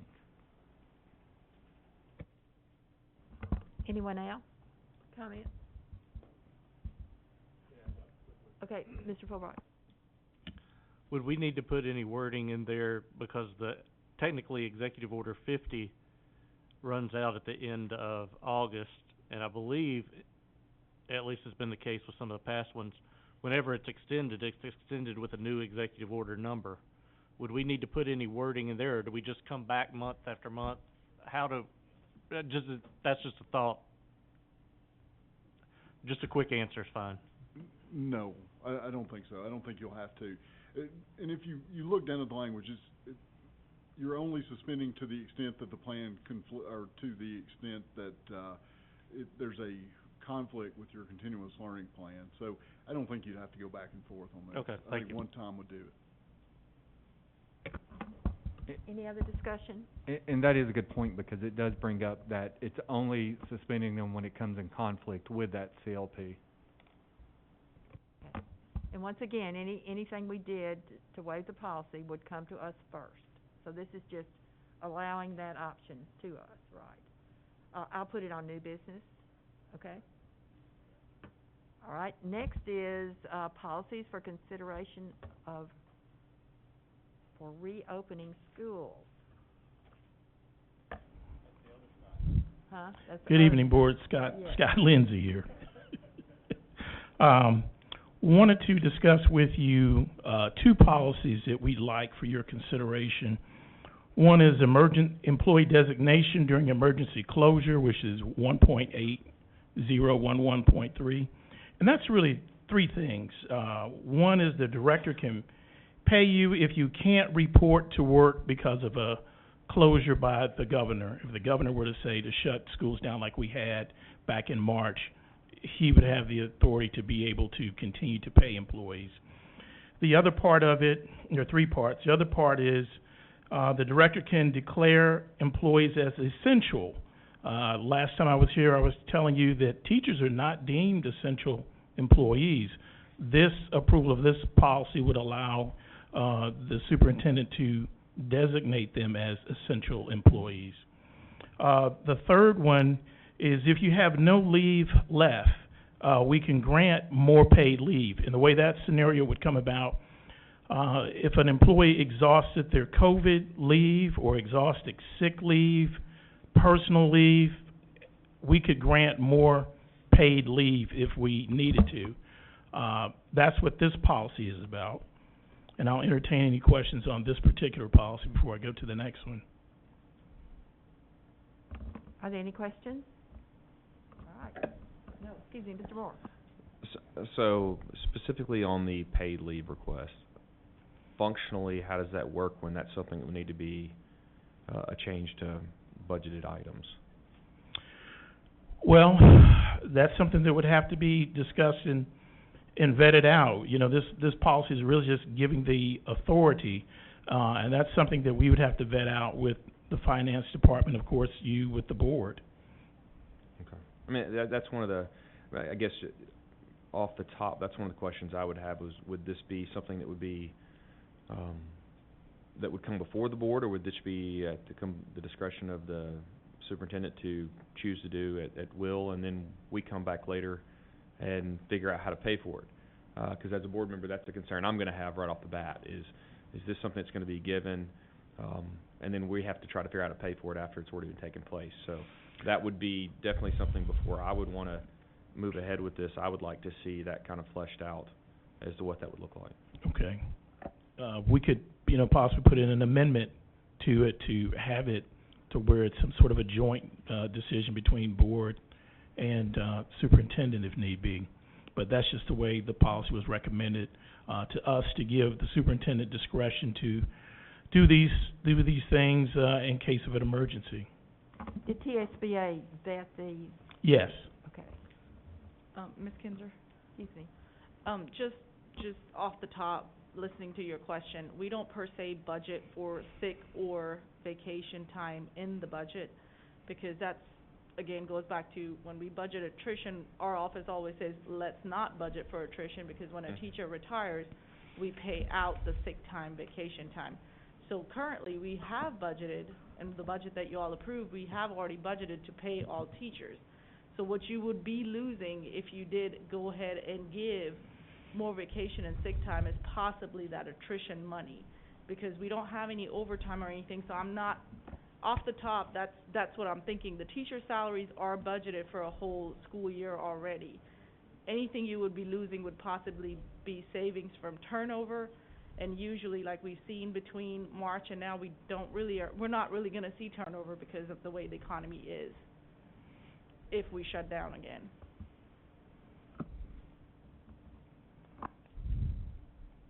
Okay, you wanna keep going? Okay.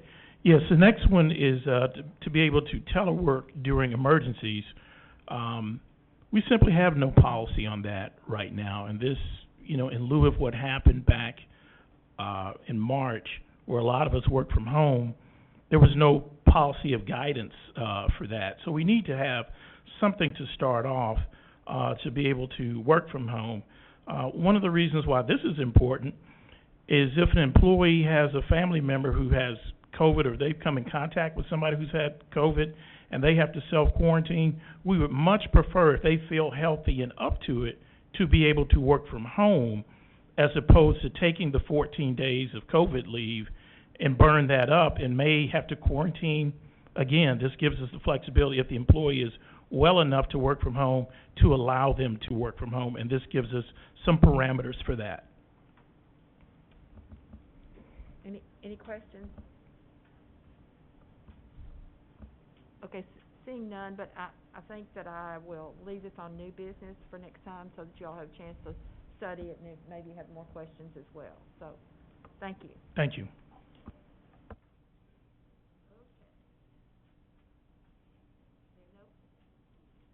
There are no policies for final. Mr. Cobb just texted me that my voice is not loud enough. That is a first. So I'll try to, maybe this, huh? Yes, I'm coming to that. That's important. The discussion of nurses, and I'm the one that put that on there. I really cannot imagine the situation we're in, that we don't have somebody in every school. Right now, our nurses are sharing the duties, and what is this? And I know that when we had the superintendent with the teachers and all at Central, the nurses showed up because they know that we've got a problem. So I wanted to address that, and I know Chris is here to speak to it. So thank you. Good afternoon, Chair Kinzer and fellow board members. Mr. Lane is going around with a document for you guys to kind of review as I kind of talk through this. Given the time of the request, this is how we had to go about doing it, so I do apologize that it's not uploaded for you to have viewed earlier. But I just wanted to kind of go over some things for you all to think about as it pertains to our nurses. And so per the board's request, I have included information regarding what it would look like to increase the number of nursing staff throughout Maury County Public Schools to better address the growing need COVID-19 presents this upcoming school year. So context for the proposal. Currently, we have 13 full-time nurses and 3 part-time nurses to cover 24 schools and 23 buildings. And those 2 schools are referencing H&OP here as well as Northfield Academy. As a nursing team in 2019 and 2020, we completed the following. We had 48,291 clinic visits, and that was with 9 weeks remaining of school. We have 50 diabetics that we see daily, 11 tube feedings daily, which range from 20 to 60 minutes, depending on the students. We have 6 catheters that are done daily, 333 medically fragile students, which include cerebral palsy, sickle cell, cystic fibrosis, spina bifida, and cardiac conditions. We have 356 asthmatics that require medication that remains at the school, 794 asthmatics who do not have medicine at school but require monitoring on a daily basis, 77 with seizure disorders, and 22 students with emergency diastat, which is seizure medication administered at the school, 120 doctor-prescribed EpiPens for severe allergies, and 3 students with adrenal insufficiency, injections administered as needed. It is important to note that all of the above was completed in a COVID-free environment. Adding COVID to the equation greatly compromises our nurses' ability to be able to perform their jobs. So as now you'll see as I get into the proposal, and things to consider as I kind of go over the next 2 pages. Currently, only 1 school has a dedicated nurse, and that's Culleoka Unit School, and particularly that's because of the drive and the proximity of where the school is. Currently, our nursing staff are stretched thin, moving from school to school on a daily basis. Allocating a nurse at each school or adding additional nurses would reduce the cost of travel we pay monthly. When a nurse is out, who do we designate to now handle all of the potential COVID concerns in addition to the regular workload? Without a dedicated nurse at our schools, can we realistically ask a staff member to monitor the isolation rooms or take care of COVID students, potentially COVID students? We also have in the mix of all of this 2 nurses going out on maternity leave, and then of course the average cost to add a full-time, and then the average cost to add a part-time, which is all listed here on the back. So what I've included is option 1 is a full-time dedicated nurse in each of our schools. This is important because in the event a nurse is out for whatever reason, we'll be able to easily cover the most critical needs of that school. And so all of that, the math and all of that at the top is just for context. But our current nursing budget is $618,073. That's salary only. Schiffer and I was playing phone tag a lot today and couldn't really kind of get to that, but we can provide you that at a later date. And then, of course, the proposed would take us, if we did all nurses, would take us to, over $1 million to be able to make that happen. And so the difference would be about $383,873 that we would be adding to the budget. Of course, obviously, when we factor in benefits, it'll be a little bit more than that. Option 2 would be to utilize full-time staff to cover multiple schools within close proximity to one another. Add part-time staff to fill gaps and holes during transition of full-time staff. The proposal is to increase our full-time nursing staff from 13 to 19 and add an additional 3 part-time staff. I did the same with this option, and if you look below, of course, 618 is currently proposed would take us up to 908,599, and the difference added on top of the current would be 295,26. So you have the proposal in front of you. Just wanted to have it in front of you to think about, to talk about, and I will entertain any questions if there are any.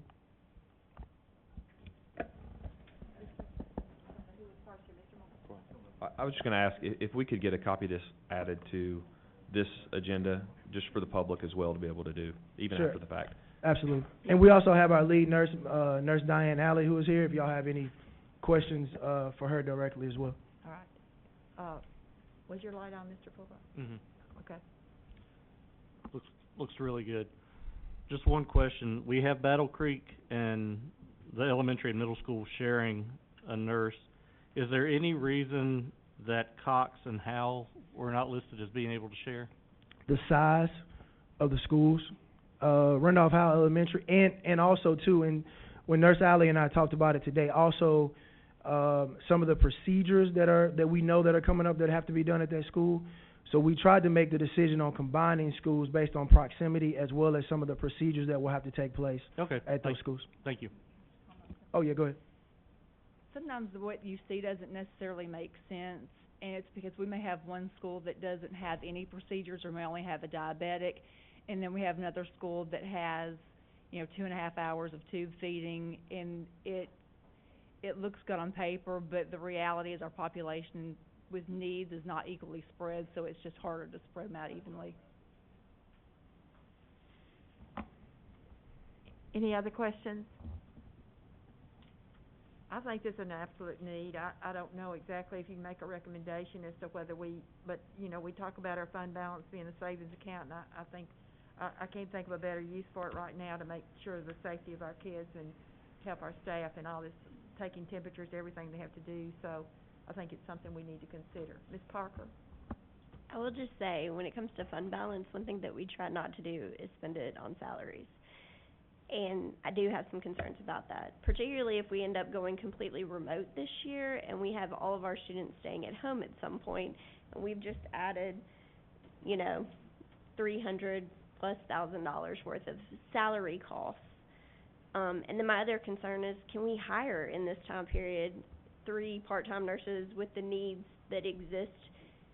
I mean, I'm pretty sure nurses are in pretty high demand right now, so can we feasibly hire additional nurses? I'm not saying we shouldn't look into it, but I'd be much more interested in this if we can look at where we can find some savings in our actual budget. I know that would be a tall order, but that's where I'm coming from, because I don't want to see us spending fund balance on recurring costs that we're going to have next year. One of the things to take in consideration in thinking about this is the challenge, and I do understand the financial situation that we're in, but we are going back to school, and I do know that is the school board's wish, that is the community's wish, that we go back to school, and we are going to be faced with COVID, right? And we are going to be faced on how we address that. And so either it's going to be nurses that are going to be handling them in our building, or we're going to have to try to find a staff person to handle it in our building. And that is a totally different conversation when you have to go to someone who is not a medical professional and then ask them to do certain things that they're not necessarily equipped to do. So I do understand the challenge that we're faced with, but we are also faced with it on the flip side of returning to school and being limited in our nursing capabilities. Because if we got a nurse that's at Brown School who also commutes all the way down to Santa Fe, if there is a problem or situation, it's going to take them 20+ minutes before they can get down there, on top of asking someone else to try to fill that void.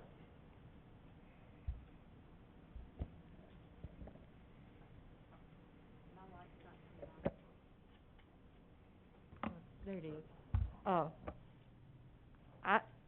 I understand what you're saying, and I'm not really advocating that, but I am advocating that we need more nurses. And even if we get through this pandemic and there's a vaccine, or, whether you take the vaccine or not, that's a whole nother issue, but we still need nurses.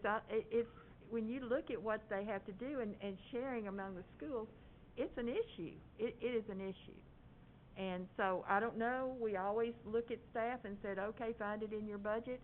I think we've done enough of that. I don't know that we can, but I would hope maybe there'll be some discussion about that before we have the board meeting and look at this in a way in which we'll have to make some kind of decision going forward, either to not or to some degree fund it, or something to give the support that's needed. Mr. Moore. Thank you. So, just your opinion on this. Which one of these proposals are you recommending? Depends on how much money you give us. Ideally, I would say the first proposal, but if we got to get into a financial crunch and we got to spread money out, then we're going to obviously go with option 2.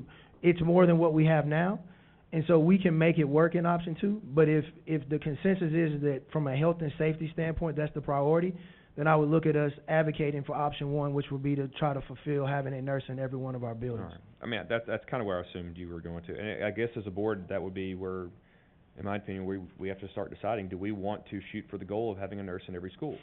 And if we do, How do we get there? Because the second piece is, again, the funding, as Ms. Parker brought up. I too have concerns with pulling that out of fund balance. However, if the goal is to put a nurse in every school, it also doesn't have to be done all at once. If we could find money somewhere, we may be able to get one here or there, and then just attack this. But again, Ms. Parker brought up another excellent point, that we're still, although we are going back to school, we're still pretty unsure of what school's going to look like in a couple of weeks. And again, I'm talking through some of the logistics of this. Committing almost $400,000 to something when, frankly, we may have other very large items that could very well come up a week or two in a school, as we talked about earlier. There's a lot of variables here. I like the idea of moving towards, as a board, deciding that we want to, as a board, move towards one nurse per school. That's kind of, in my opinion, that's where I would like to move. I think there's a couple of different ways we can try to get there, but I guess we as a board need to decide on that part first. And then we can start to figure out, do we do it all at once? Do we figure out funding that way? Do we try to do it as quickly as we can? Because in my opinion, every school we can add a nurse to is just one step ahead of where we were the day before. So I'd like to know what other board members think on that too. I guess we need to agree on, do we want to put a nurse in every school? I agree with, the option one, because if the numbers were magically saying they were trending down, I'd be like, we can kind of see about it, but they're not going down, they're going up. And so that's just going to be like they need paper to do math problems and do work. They need the nurses because of what we're presented with. It's just like a no-brainer. They've got to be there. They got to be on site, because when they get those calls about this and that, no parent wants to hear, well, who assessed my child? Well, the library teacher did it. They don't want to hear that. They want somebody that has the experience, that has the know-how to know what to see, what they're looking for, other than just a fever, the kid's acting weird, there are other things, taste of smell, things like that, that somebody that's trained has to know that that's what they're looking for, and here we go. I don't see, and I wouldn't be comfortable with somebody non-medical diagnosing things that have to do with COVID and the like. So I just think that option one, if we all was agreement on that, that would be the way to go. Then they just, like I said, 2021 gets here, 2022, we already have nurses in place that's learned the children, they know the school, know what they're looking for, they'll know about those pre-existing things that's on this list at every school, and we'll just be better equipped in case something else rolled around. There was COVID-25, I don't know, but we need them already in place.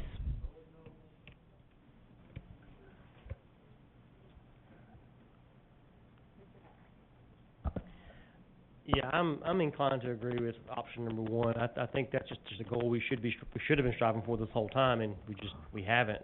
How do we pay for it? I mean, nobody really likes going into their savings account for anything that's going to be an ongoing thing. You don't pull from your savings account to pay for your electric bill every month, knowing that it's going to be going forward. But then again, this is not something that we've ever encountered.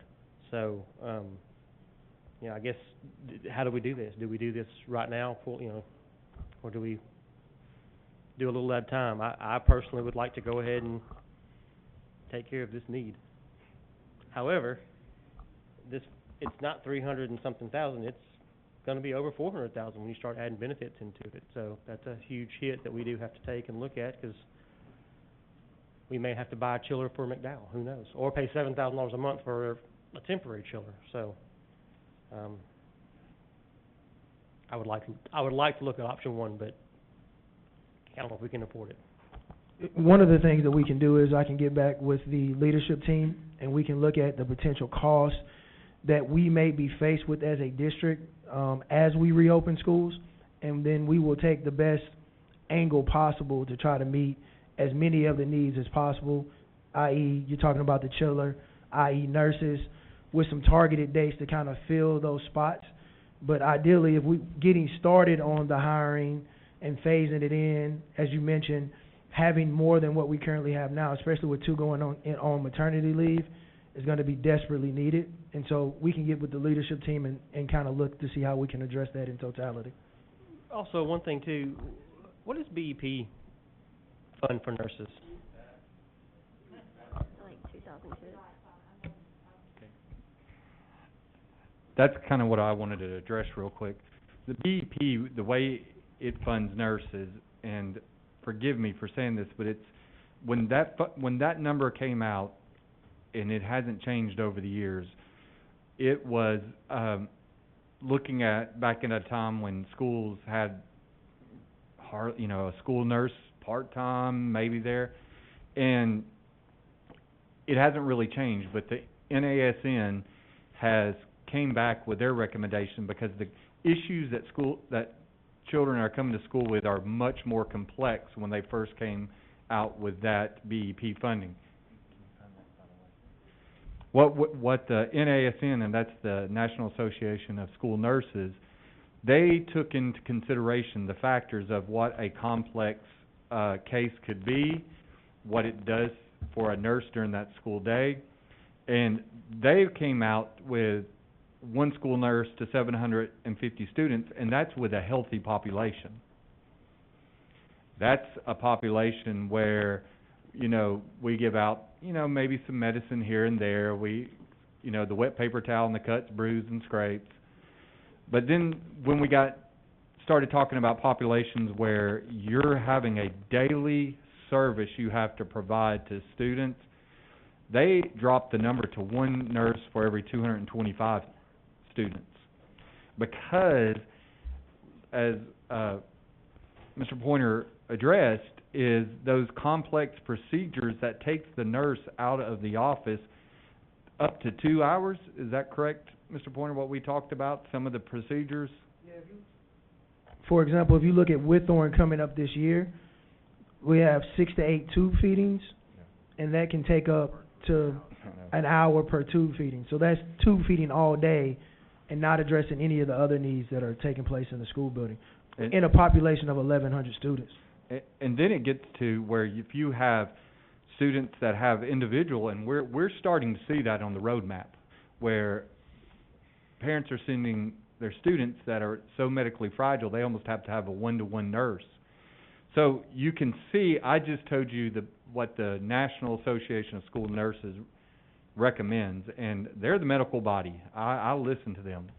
Our BEP, 1 to 3,000 students, and it doesn't address needs.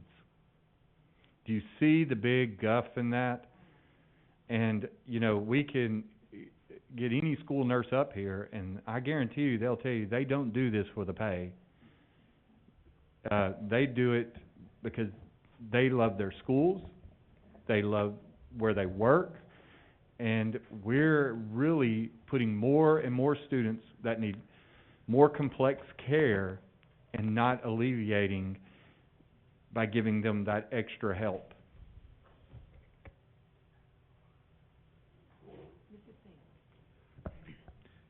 So, I don't disagree with needing nurses. However, at the earliest we would vote on this would be our August 3rd meeting. Say it were to pass, realistically, what's our time frame on getting nurses into the school? I mean, it'd be based off the approval of the board of the direction that we're going to head in, and then we'd have to post a job based on how long you can post a job per policy, and then we would just have to bust it as hard as we could to try to get interviews done and find the right candidates into the schools. Okay. So I don't really have a definitive timetable on that, but that's the only route that we have to take. So, by the time we have nurses, will we have a good idea of where this whole COVID thing is going? I don't know if we will or not, but I'm just trying to think how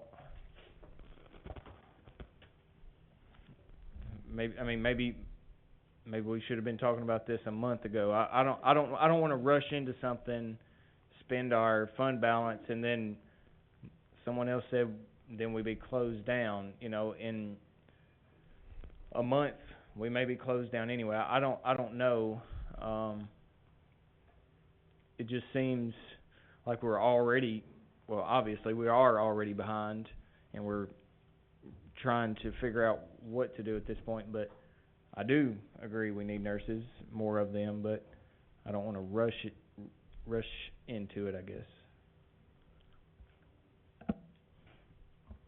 Ms. Parker, your light was on a while ago, that's why. Mr. Pointer, how much do you have in travel that could potentially offset costs if nurses don't have to travel between schools? We'd have to peel back all the layers, 'cause it's tied into other travel, but I can have that for you by the school board meeting. Okay, thanks. I guess this brings up some other things too. If I could, I'm not looking at this specifically under COVID. I mean, this is something over the last few years we've kind of brought up and come back and forth on. So, although that seems to be the immediate need, long term, I think increasing, or actually be lowering that ratio, so that we've got a more favorable ratio from, and I'm getting past that's the reason I said I may want to kind of look past just the school count. 'Cause in my mind, every nurse we add is going to make that a better ratio, which means that we can better serve the students. And that just, to me, is kind of the way I'm looking at this. And I'm thinking long term, again. I'm thinking if this is the direction we as a board want to go, that we want to make that a better ratio. Sure, would I love to have it all yesterday? Yes. But I think moving towards a goal, however we have to get there, I think if the board is in agreement with that, is kind of the direction I'm looking at on that. And I'm actually kind of intrigued about the looking at this less of just on a school basis, because I think, like you guys have described, the distribution of the need is not just based on building. There are some buildings where the need is much, much lower. So I guess I'm leaning away from just that one per building, because that really may not actually address our needs very well at the end of the day. We may have a building that needs 3, and another one that really only needs to share with another one. And I guess, as we talk about this, and I'm sure it's not gonna get done tonight, because we haven't figured out where the money comes from, I would like us to kind of look at it in that direction. I don't know what other board members can look at it differently, but I'm thinking that seems like it makes more sense to start to really look at the needs base of this. Because, for example, if we were tonight, we magically found enough to fund 2, you're gonna look at your distribution of needs in the district, and you know where to apply those. Right now, I see heads shaking back there already. So, and that's not just gonna be based on picking a random school and saying they don't have one yet, let's add one there. So I guess long term, that's kind of the direction I'm looking at, that it may not get there tomorrow, but as we do this, I'd like to have it where we have a more favorable ratio, and we feel like we're to a point where we are adequately serving the students we have based on the needs and wherever they happen to be in the district. So we've already begun to do that, and we will look at it even deeper. Like, for example, there's still stuff behind the veil. For example, Baker and Whitthorne, for example. Whitthorne doesn't have as significant of a need with services as some of our other schools, but because Whitthorne is so heavy with tube feeding, the nurse at Baker can easily get to Whitthorne to help assist and then get back to her school building, and vice versa for Central. So we're trying to look at proximity, where nurses are, to kind of, look at the logistics and where the service areas are. I think that that we need to make a decision going forward. I'm sorry, and I didn't see your light, but I'll speak to this. Like Mr. Moore said, if this is what we need to commit to, we're not thinking about this immediate need. We're talking long term here. Something we should have addressed, leadership should have looked at a long time ago. Certainly in the budget process or whatever. But we didn't. So now we've really got to focus on this. I hope we'll bring this back to the meeting in August. Perhaps you can give us an idea of where there may be funds, and I know that you wanted to speak here just a minute. And then we can decide if we can prioritize, that we can add a couple at a time and do this, but to make a commitment to try to better serve our schools and the safety of our children. Okay, you want him? Okay, Mr. Atkins. I'll make it quick. I would love to give you 2 or 3 nurses at each school, but it comes down to the funding, and where we can pull the money from. And the need for the nurses once we do open the school, how many students are actually gonna be schooling from the house that we're not gonna have to see? How many is gonna be at the school that we have to see? So we don't know those numbers yet, do we? Not at all. So, might be rushing a little bit. Kinda have to wait till school opens up to figure out what our need is actually gonna be. And how many students, how many nurses we actually can hire. So, I'm all for hiring the nurses, all we need. But, gotta figure out where the money's coming from and the need right now. Mr. Gaines? So just, if you remember, we did program some money in CARES Act for part-time nurses, and so we're looking at that option. It's not a lot, but it will help us, maybe it'll perhaps help us through the gap as we see what happens with, is we knew intentionally that, there would be more nurse needs, and we, wanted to try to at least provide something. We're also looking at, maybe there are some things in Title IV that we could, fund less of, and perhaps where we could add more time to the part-time nurse there. So we're trying to look at those options. We won't know more about that until we actually close the books and determine our carryover, but we are looking at those two as some immediate needs that we could take care of. Then hopefully we can kind of pull all this together for the, board meeting in August, that we can kind of see where we are and how the CARES Act, how many part-time positions, how will that, be utilized, and any other funds, and maybe magically the money will fall out of the sky too, who knows, but, any other board member? Excuse me, Mr. Moore. One last thing, when we do talk about this in, August, I'm making some assumptions that we're gonna have a little bit of a shift in student population. There are gonna be some students that are currently at a higher risk or have medical needs that will likely probably be at home, when this year starts. They're probably gonna choose another option other than come to a building. I'm hoping that by the time we have our next work session, we can have some of that information to also play into this, 'cause I would think it would help us to be able to adjust some resources and move some things around and maybe get through the year, because absolutely, I think this is something we need to talk about for a budget thing for next year. But if you could have some of that information as well when we come back to talk about it. I'll compile all that in a document for us to look at. Thank you very much. Yep. Thank you, Mr. Pointer. Chair Kinzer, I have one final.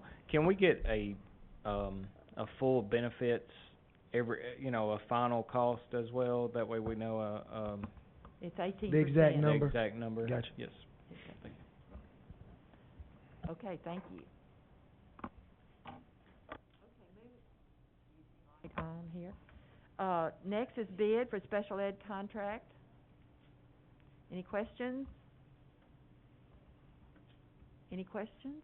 Okay. She always just stands up and sits down. Okay. Thank you, then we'll put that on consent. Next is the, Title 1A, purchase at Howell. Any questions? Can I go back to one question on that? Okay, sure. I do have a question for you.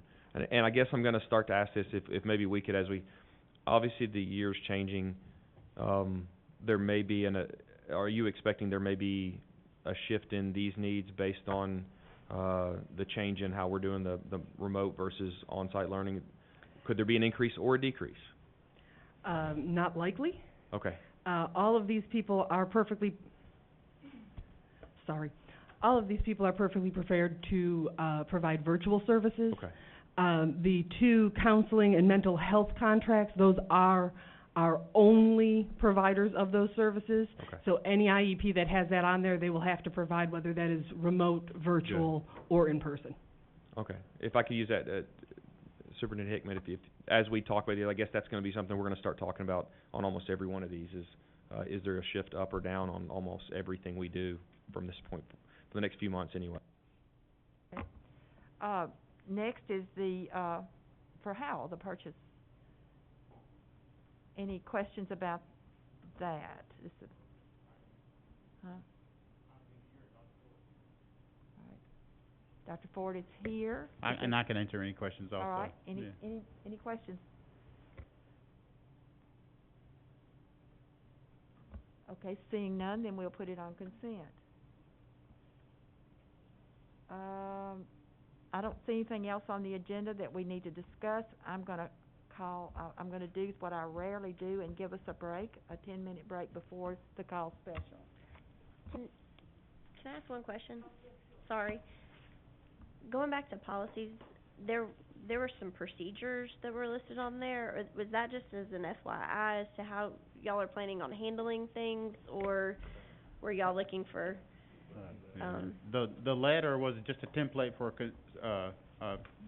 for an essential worker, was a sample. The other one was a possibility for us to discuss,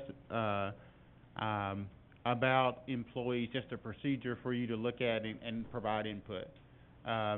We've got to, look at some of our health reopening questions and come back to you maybe at some point in a work session to talk specifically about health-related issues and those things, and I think we need to do that. So that was just one of the sample policies that was there. We just wanted to share all of those just to give you an idea of some different policies that were out there that different systems were thinking about using.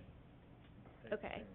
So we'll have further conversation about those Yes, specific yes. procedures? Okay, thank you. Okay, 10 minutes.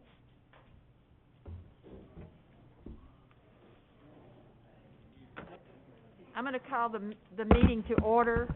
I don't think that we have to have roll call. I know that Ms. Morency is not here and Mr. Dudley and everyone else is present. But we do need to adopt the agenda. Is there a motion? Ms. Parker made the motion to adopt the agenda. Is there a second? All right, then we're ready to vote. Mr. Atkinson seconded the motion, excuse me. Okay. Give everybody a chance to log in to a different meeting.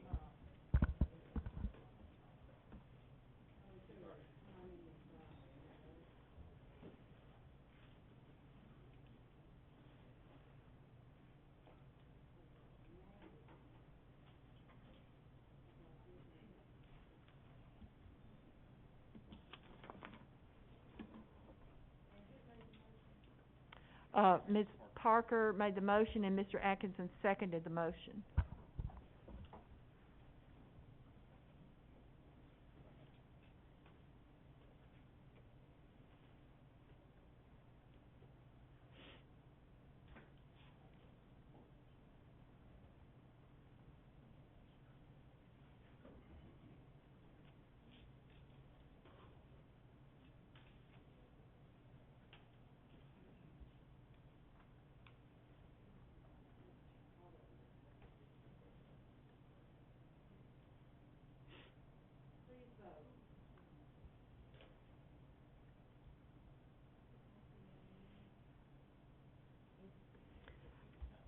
And that motion does pass.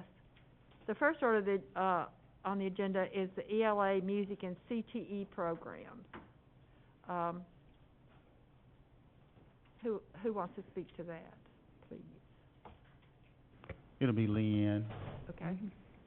Hi, thank you very much for having us on the agenda tonight. I know that's a big purchase, so I want to make sure I go over it thoroughly with you and answer any questions. If you'll recall, this past school year, 2019-2020, we went through the ELA adoption process. We had the committee of teachers from across the district that came together, and even through COVID and Zoom meetings, we were able to review all of the publishers and come to a conclusion. In April, we informed you of the two that we had chosen, and for K through 5, it's Wonders, and for 6 through 12, it is Pearson, and their name has changed to Savas now. So if you see the word Savas, that is why. Pearson has changed their name. In your packet, on page 3 of your attachments, I wanted to make sure that you saw what the state adoption cycles were for textbook. I pulled this straight from the Tennessee Department of Education website, and this is current as of June of 2019. Of course, the state may change this, but wanted to let you know where we stand. If you look down the attachment to right above where it says off year, that is where we were last year, last school year, 2019-2020. We went through the adoption cycle. This school year, 2021, is considered an off year. Next year is for CTE to go through the adoption process, and then math will pick up in 2022, 2023. I want you to make sure that it's clear that the adoption process happens in 1 year, and then we implement in our classrooms if we make purchases the next year. And so I wanted you to see what the cycle looked like. If you go to page 4, 5, and 6, so I'd like to look at page 5 first. On page 5, we have color-coded some options for you. Option 1A is where every child would have consumable items, whether it be a workbook. They would also have online access, and that is for a full 6-year adoption. A full 6-year adoption. So that is option 1A. Again, that is all consumable. Yes. So, like, is it possible for you to put that on the screen? It's loading very slowly for Oh, us. is it? I'm sorry. Yes. Thank you. Mr. Moore said, I always click on the original, and you can see it. You did? Okay. Okay. I didn't hear what you said. I do, I believe. Okay. Let's see if I can find it.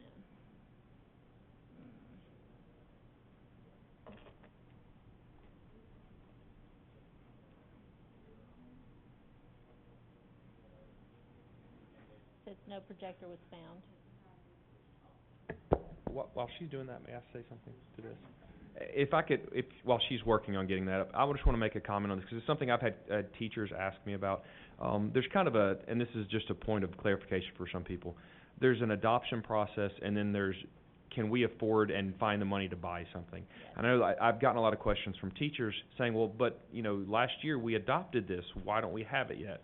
And I just want to say, that's kind of a distinction that needs to be clear, and I don't know how, I've never sat in on any of those meetings, but I know it's been some confusion. So when teachers do, I know it's easy to get excited about looking at all of these new texts and look at these new materials, and that you feel really good that, hey, we've selected this, and this looks like the best thing for our district, and then nothing happens. And I'm not excusing that, I'm simply saying this to kind of explain how that looks, that once it's chosen and adopted by the district, then it has to come before the board. We have to find money on the magical money tree in the budget, and we have to be able to budget for that. And then once we budget for it, we have to procure the documents or the materials and then get them delivered to us. So I know that's confusing. I've had a lot of teachers ask about what that looks like. So I'm hoping as a board that we've now chosen to kind of move a different direction and start to, when we adopt something, securing the funds and making sure we're putting it into place. So hopefully that will be helpful as we move forward.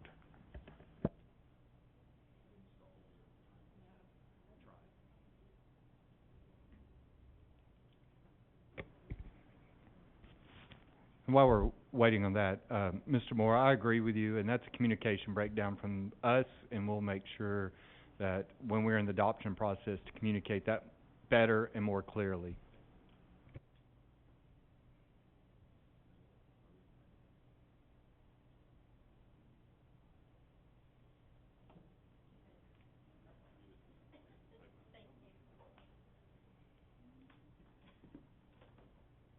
Thank you, Mr. Moore, for explaining that. When we went through the adoption process, we did make sure that the committee members understood that should we adopt, we may or may not be able to purchase, but if we were given the funds to purchase, that would be the product that we purchased. So I do appreciate that. Okay, I think, thanks to Mr. Perryman, we're up and going. If you will look at page 5 is what I would like to look at first. Now I need to rotate that. There we go. Option 1A, and again, that's pretty small. Let's see if we can make that a little bigger for you. In listening to discussions in past years about textbooks and purchasing textbooks, I know that it has been debated back and forth whether we should go all digital or have textbooks in print, or whether we need a combination of those things. And so we wanted to make sure that you see all the options that we do have available for us. So option 1A is for K through 5 to have access to consumables as well as an online subscription. So every child, every teacher would have access to their textbooks online. 6 through 8 chose Perspectives by Pearson, and again, option 1A is for every student, grades 6 through 12, to have a consumable set of workbooks that go along with the textbook and the digital adoption for 6 years. We have to figure in shipping and handling on those costs, and we figure a little high there, but in years past, in looking at what it cost, it's about 10% of the purchase price. So you can see what the total price for shipping would be. Moving down the list to option 1B, K through 5 would still have online access and consumables, because there is no hardback option for Wonders. So everything K through 5 would be consumable for the students and the online access. However, Pearson does offer a hardback copy of the textbook, and that would be for every child 6 through 12 to have a hardback copy of the textbook in their hand along with the 6-year digital. So they would have both. The question becomes, is that still a priority if we're moving to 1-to-1 with our 5th grade through 12th grade? So we would want to think about that. Option 2A, again, these are for 1-year purchases. And if you look at the cost of purchasing these components of the textbook every single year of the adoption cycle, I think that you will see it will cost us a whole lot more money in the long run. So if we were to do that, you're looking at costing about $800,000 to $900,000 more if we were to purchase year to year. So the blue option or option 2A, 2B are really not great cost-effective options, we didn't feel like. Moving on to the next page, which is option 3, we like this option. We like option 3A. K through 5 would still have their consumables. They would still have online access. But 6 through 12, we could do a little bit differently there. That would be classroom sets. So if I have a device in my hand, because I'm a 6th through 12th grader, I can download my textbook to my device and have my textbook with me at all times, whether I'm online or offline. But I could have access to my materials at home, whether I have Wi-Fi connection or not. We also realized that my device may malfunction. I may break my screen. I may need to have it worked on. So if that's the case, we would love to have a classroom set for teachers to be able to check those out to students. And you can see the cost there. Option 3B, again, would be K through 5 being the same, the consumable and the online subscription. Then we could do 1 year by 1 year for the high school digital component. So we would have classroom sets of the textbook and then a year-to-year subscription for the digital. We really don't like that option as much. So our 3 options that we have looked at with your guidance, the question is, would you like to fund this to where everyone has a textbook in their hands? How do you feel about consumables? And do you feel it's necessary if we're going 1-to-1? So those are some questions that you might want to ask.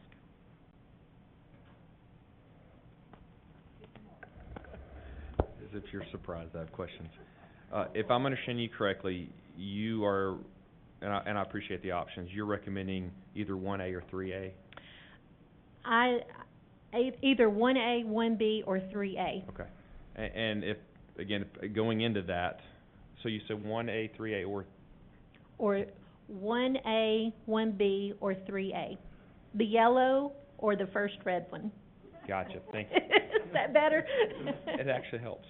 Good. And if I'm comparing, probably the two closest are the 1A and 3A, if I'm understanding correctly. Yes. And the cost difference really there is less than $200,000, correct? Yes. So if I'm understanding correctly, for less than $200,000, we go from classroom sets 6 through 12 to every student having an actual textbook. Consumables. Okay. Those are consumables. That being the case, even though that I don't see why I would not choose 1A for this as a board member. That's just where I'm at. And I'll explain that real quick why. We have consistently said, and I know because of current circumstances, we've talked a lot about moving towards digital. I'm very uncomfortable. This is all new territory, and I tell you what, they're still having those books, and it's something we've talked about for a couple of years, making sure we have them in hand, and making sure that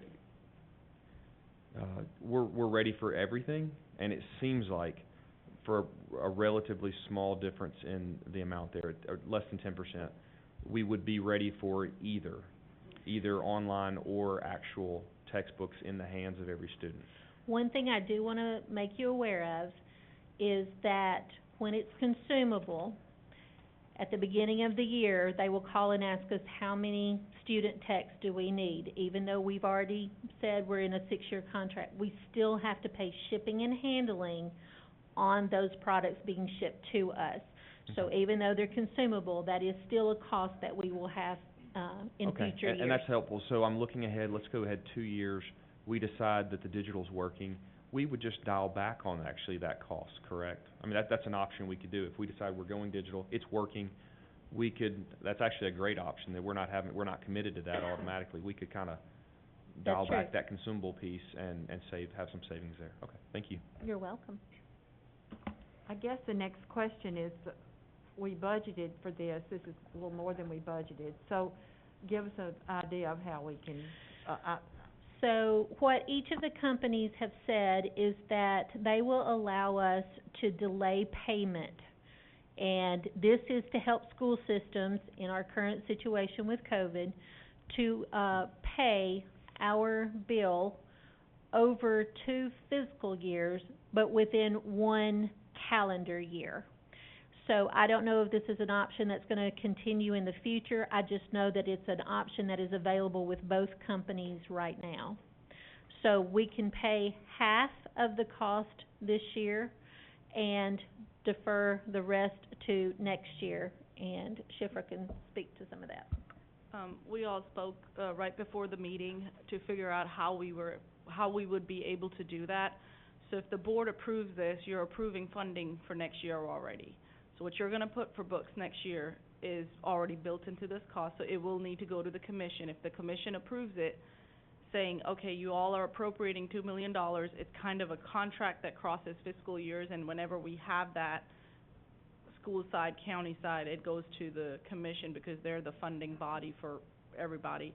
So what would happen is if you approve this, we would go ahead and make the payment for July for this year, and then next July from the budget, that means you would pretty much have to appropriate what you appropriated this year so we can go ahead and have that funding. But the commission would have to back it up for us to be able to use that option. And of course, the only other option if we don't go with that is use fund balance. how much didn't we budget, about 1.5? 1.5 million is Okay, what we so- budgeted.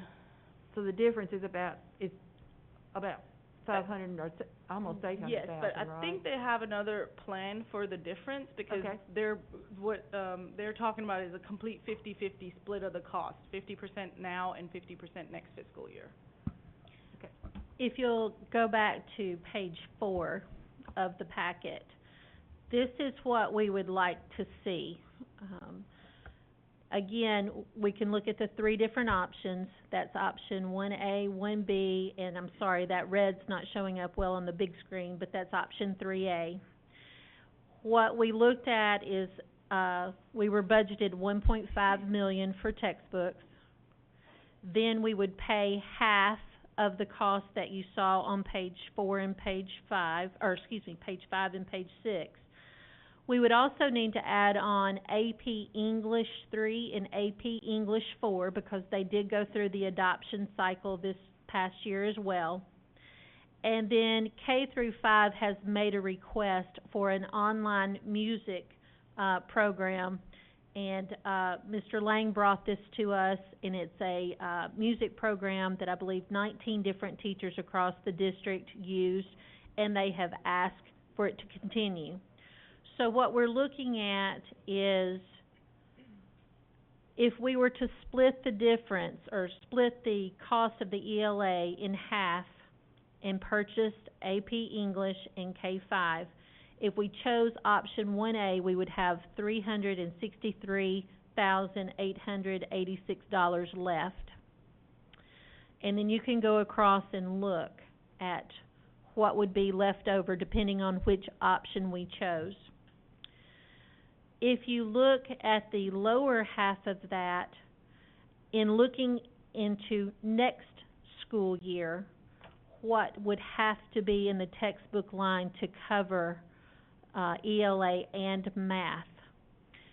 If you remember, we've purchased K-8 Ready Math. Those are consumables. The adoption cycle for math has been pushed out a year, which means we would have to continue with those consumables. Algebra 1 and Algebra 2 was purchased. Again, it's consumables which would have to be purchased until that adoption cycle rolls back around. Just to give you an idea of what would have to happen. iReady Math is a online math program that is being purchased this year through the CARES Act. And the question would be, would you like to continue that for all K through 8 students? If so, we would need to budget about $180,000 for that. If you're only looking at budgeting enough for our Tier 2 and Tier 3 RTI students, then it would be about $70,000.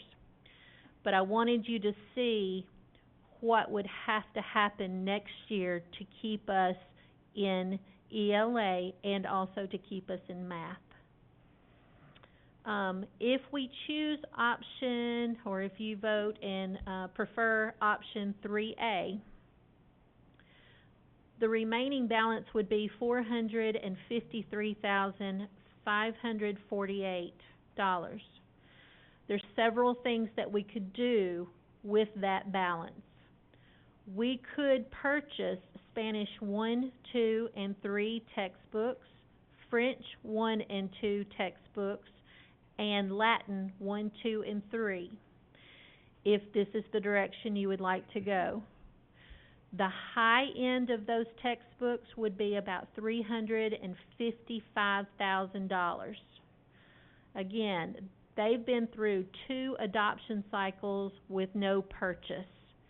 So they're operating out of materials that were purchased back around early 2000s. Just so you understand. They went through the adoption process 1 year prior to last year. So we would be pretty current with them. Also, our band directors of Murray County have made a request that is not on this sheet for an online band program that would serve our middle schools and high schools. And the total for that would be just over $20,000. So that is an option. Another option would be to, looking forward to next year, applying that $453,000 to the purchase of K-8 Ready and the Algebra 1 and Algebra 2 for next year. So there's several things that you could do if you maintain that $1.5 million for this year as well as next year. One thing in his question, maybe Mr. Fulbright can help me with this answer as well. If we choose to make this delayed purchase, we'd have to go to the commission for this to be approved with them, correct?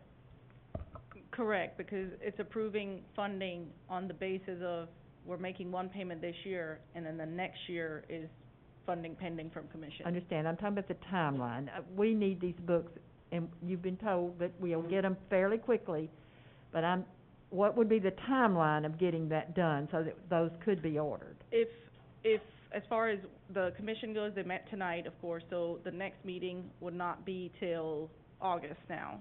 So we could take the approval process, because it's not a budget amendment or anything, it's just presenting a contract, because there is a contract behind this, and Would it have to go to budget or to the full commission? Budget and full. Okay.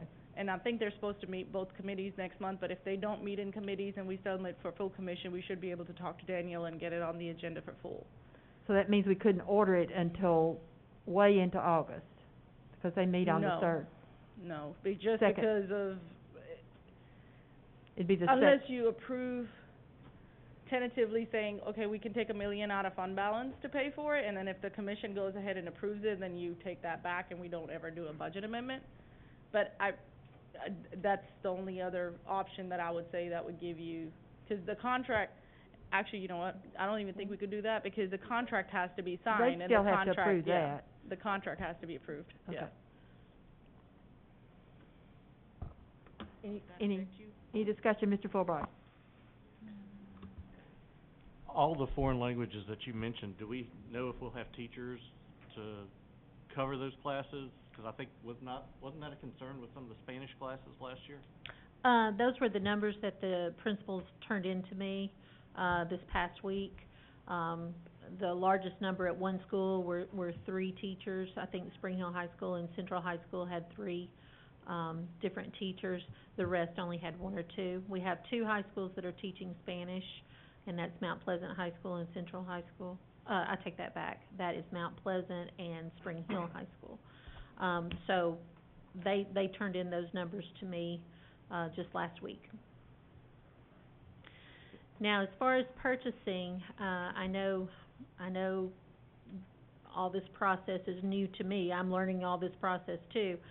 I know that if we were to make a purchase, the digital portion of our textbooks would take about 48 hours, for them to get online. I know, we're trying to, plan for professional development, for the beginning of the school year, and it would be ideal for teachers to have those teachers' editions in their hands, as they're going through professional development. But yes, if we can't do this until August, the timeline is definitely, not ideal. I want to add a couple other questions, or actually first comment. I definitely would like to see us honor the request of the band directors, simply because that's something we know we're gonna have every year. Some of the foreign languages, we've kind of not always been consistent with what we have there. So I definitely think that would be a much higher priority. I don't know that I understand. Foreign language, our high school students have to take 2 foreign language credits. Okay. Right. I'm just thinking about the number of Gotcha. courses, I understand. classes. The other question I have, I know we've always talked about going 1-to-1. Do we have the ability now to provide every high school and middle school student with a device from the Maury County Public Schools? Yes, it's my understanding with the CARES Act. Mhm. So that has not always been the case, but it will be No. as a result of this? Yes. So I've got a 10th grader that's never seen a device from Maury County Public Schools. Right. And this has been talked about now for 7-8 years. Right. So as long as we can assure that the students will have those devices, I think that's a good way for us to go. Thank you for all the work you put into this. This is an incredible amount of information, and it looks like it's pretty accurate. Thank you for providing that. Well, I can't take all the credit. Miss Amy Henson helped me put a lot of these tables and charts and graphs together, but thank you. Thank you very much. I just wanted you to be aware of that, expected delivery date of August? End of August? Yeah, end of August is the expected delivery date for the devices that will get us fully to that 1-to-1. Never seen one yet. Ms. Parker? Oh, I'm sorry. Mr. Howe? This looks really good. I'm pleased to see that we're finally on track to become more current with the adoption. However, I do have one concern, or one thing I'd like for you to put on your radar. It was been suggested to me. Health books. we haven't purchased health books. They're still referring to the VHS cassette to play along with the stuff. So, I mean, and there's not a lot, can't be a lot of health books that we need, but I mean, I think that's something in the high school, we probably need to get something a little more current. 'Cause health has changed a little bit since VHS tapes were out. Wow. So, but that. Thank you for letting me know Yeah, that. that's just one thing I just want you to put out there. Looks like they'll go through their adoption cycle. The 2023-24 school year is when PE wellness goes through. But thank you. I did not realize that. Ms. Parker? So does this include all pieces? Yes. Yes, it does. Option 1A is everything. Now, K through 5 is a little different. We left that alone because we tried to pull it apart and look at each individual, and by the time we looked at each individual cost for all the components, we were well above what they were going to charge. So it would be, kindergarten's a little different. They come in sets of 18 children packets or student packets, and of course we can have up to 25, and so we've allotted for that as well, adding those into those packets. But kindergarten, and you know, they have a lot of consumables. The teachers do a lot of centers and a lot of things like that, so that includes everything. So we left K through 5 alone because, like I said, when we tried to pull it apart and price each individual thing, it cost us more than what they were going to charge. Okay. Can you walk me through consumable versus hardback? What preferences for 6 through 12? It varies. I have the Algebra 1 consumable books on my desk right now for students, and there's 2 volumes, and they're pretty thick. They're not that heavy, but they're thick. And like I said, we have to purchase those we don't purchase them every year. It's part of our adoption if we go this route with ELA. But we would still have to pay shipping and handling on those every year that we get those materials in. So if you look at bulkiness and carrying things around, I don't know that would be a way you would want to go. Like I said, with us having the ability to be 1-to-1 in 5 through 12, I know our teachers, our ELA teachers, 9 through 12, had access to their textbook online last year, and I know that they used that. We know that option is going away with that company because they no longer support it. Mm-hmm. So I do know that the teachers referenced their online textbooks last year and the year before. So with devices in our kids' hands, whether they can connect to the internet at home or not is irrelevant, because when they're at school, we can download that textbook and they can access it anytime at home. But I know that some people prefer to have a book in their hand. That's why looking at a classroom set might be what you would want for kids to be able to check that out as they need those. But the difference between 1A and 1B, right, is the consumable versus the hardback for the...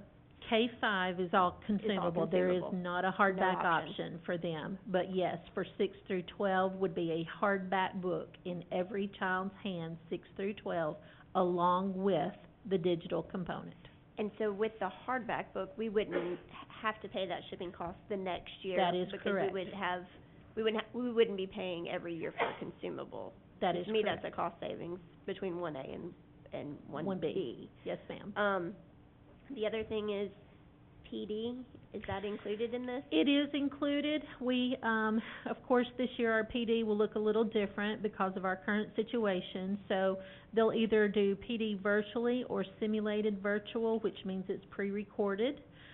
We're asking our companies to do that if it's available so that we can be a little more flexible in our PD schedule so that teachers can go back and reference it. What they will do is they'll take questions as they're going through it, and then they'll email that back out so that we can share that with the teachers at a different time. I've already asked one company if they will put us on the calendar for November the 3rd for our next PD session, because we want to continue that to make sure we are fully implemented and using the product to the best that we can. Thank you. You're welcome.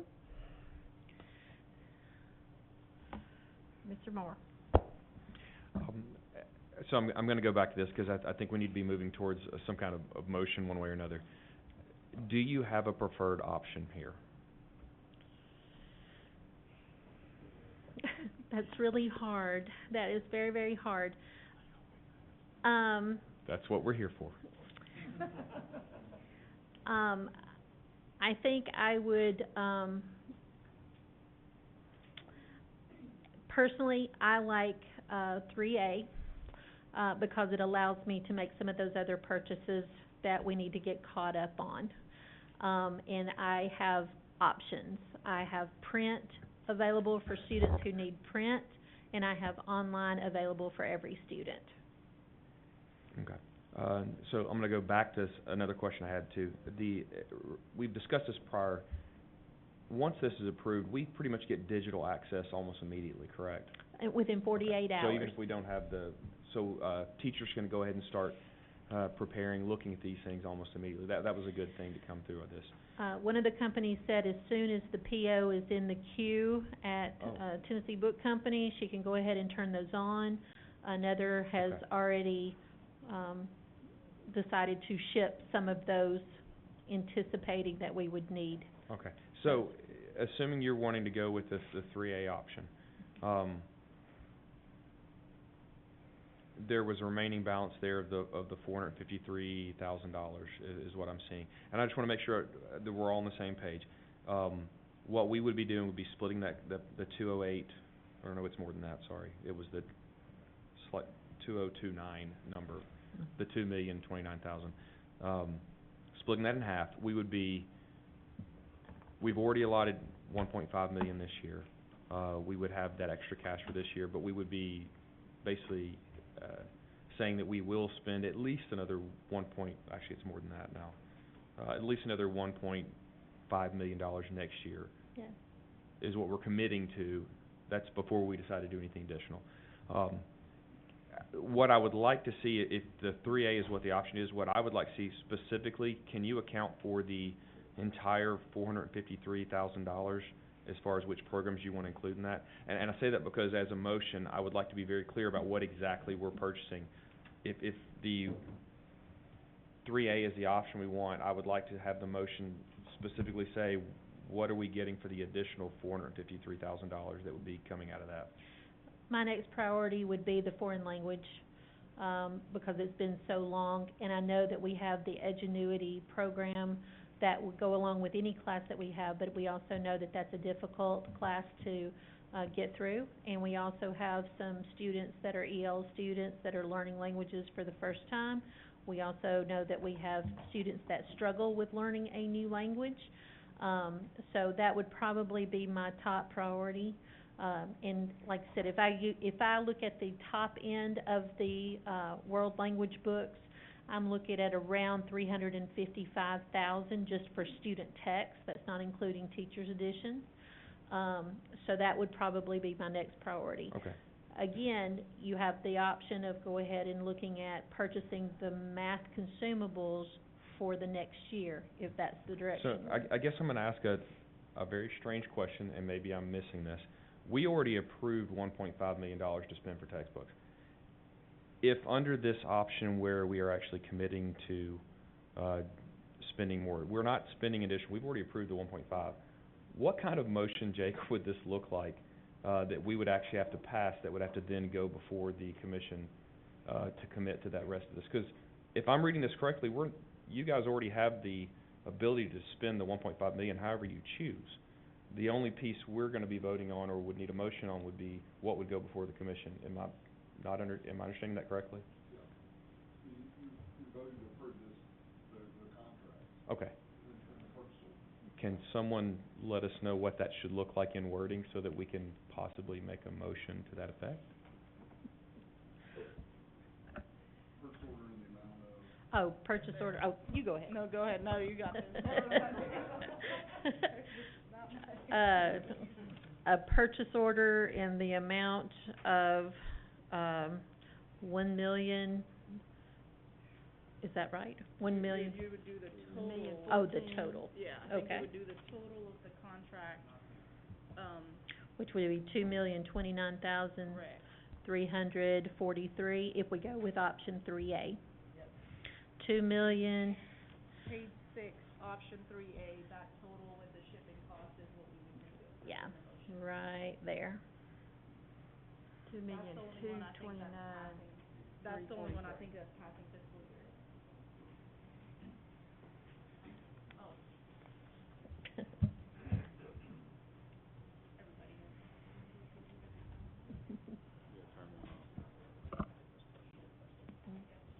I've got all kinds of lights on, I'm not sure where I am. I know Ms. Parker's was up as well. I just wanna say, not 100% opposed to option 3, but my concern with option 3 is it's very reliant upon technology. And while we've got additional funds for CARES Act to make sure that we have 5 through 12 devices, I'm worried that when those devices break and we don't have funds to replace them, then the digital items, the digital source that they have goes away. I mean, it doesn't necessarily go away if they have their own device, but if we can't provide them a device and it's not downloaded, then that's a concern to me. So for an extra $20,000, it looks like, for this year, we get hard copies for 6 through 12, I thought. So, Yeah. and we don't have to pay shipping on them the next year. So that seems like a pretty good deal to me, and kind of a happy medium for where we are as a system.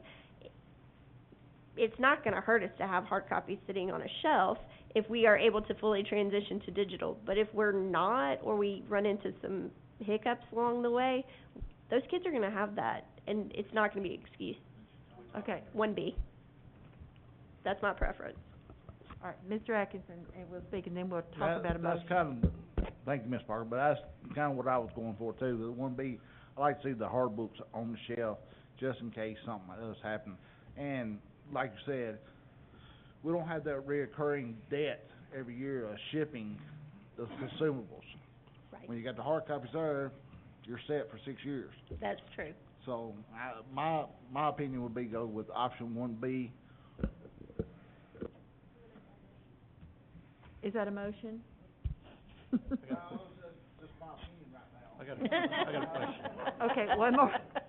Mr. Fulbright has a question. As we're looking at presenting this to the county commission, I just want a little clarification. We're not asking for additional funds. We're asking for funds that are gonna be used next year to be approved and used, enter a 2-year contract. So we're not asking for additional funds. No. I just want that to be very clear when we put this before the county commission. And, I'm not, there's gonna be no budget amendment attached with this when it goes. I think tomorrow what I'm gonna do is get with Luema and get a copy of the contract and send it over to Daniel and let him look at it and see, what we can compile for the full commission meeting. Maybe we need to look at this as 2 motions here, or, but we could do one. She's recommending the foreign language be with, Mr. Moore. So again, to address that, I appreciate it. Functionally, I'm happy to leave it up to them to determine how far they can stretch the remaining balance of whichever one of these options, and it seems like the rest of the board seems to be on board with that. I guess functionally, what we're talking about is a PO, or what contract and what dollar amount we're assigning to that contract, which we're gonna be labeling based on that. I just be honest, I lean towards the 1A, that's just personal, and I get that. I'm kinda, but, Ms. Parker, I can understand that, there's kind of a happy medium there. It is a little bit of savings that would get us a little bit more that could go towards some of these additional resources. Same thing, I'm really cautious about getting completely away from having those sets.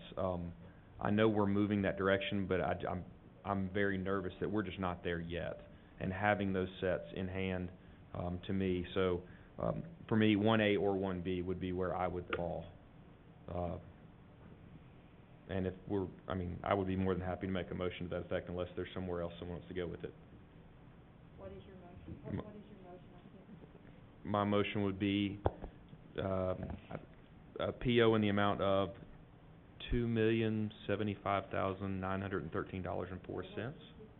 Is that correct? Which would be option 1B as labeled. Mr. Howell seconded, there's too many lights on, and I'm sorry, I didn't see Sam's and I'll let you speak to it, the motion, is made that we, that it's a contract,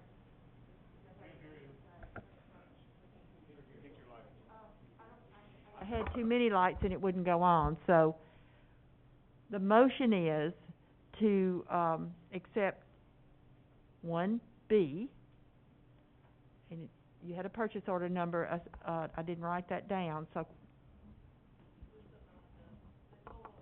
the total amount being, $2,075,913.04, and does that include shipping?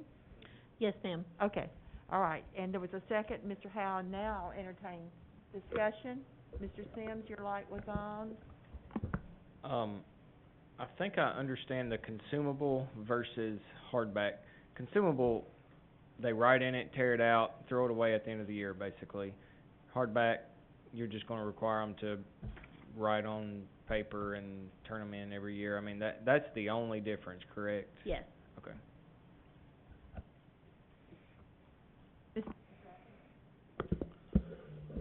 Now, I just wanna is that, how you gonna work the add-ons, if you wanna add on here? 'Cause we've already talked two or three different ways on this, and this done got a little confusing.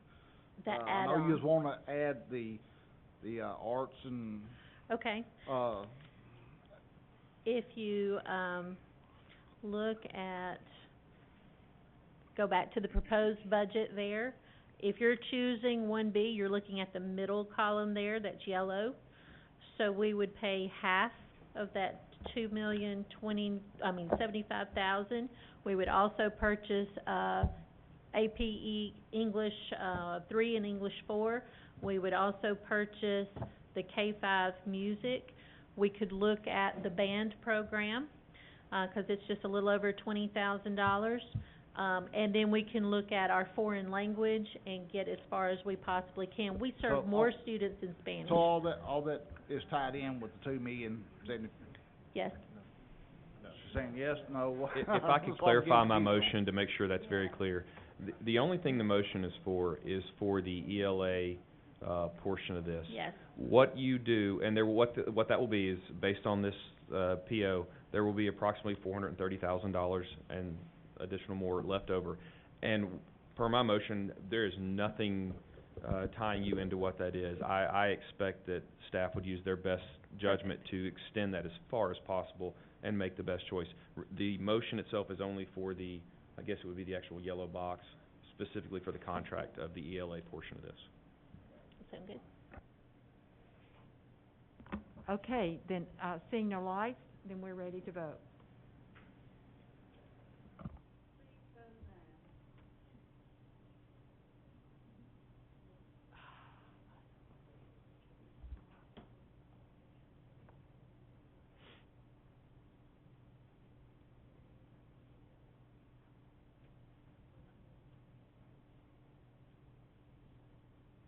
And that motion does pass.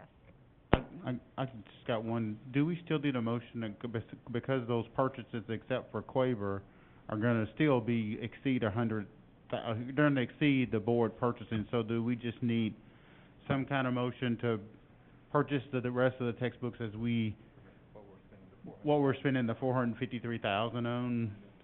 We don't think we need another motion, even though we would be making additional purchases. There would be textbook purchases, but they're gonna be over 10,000.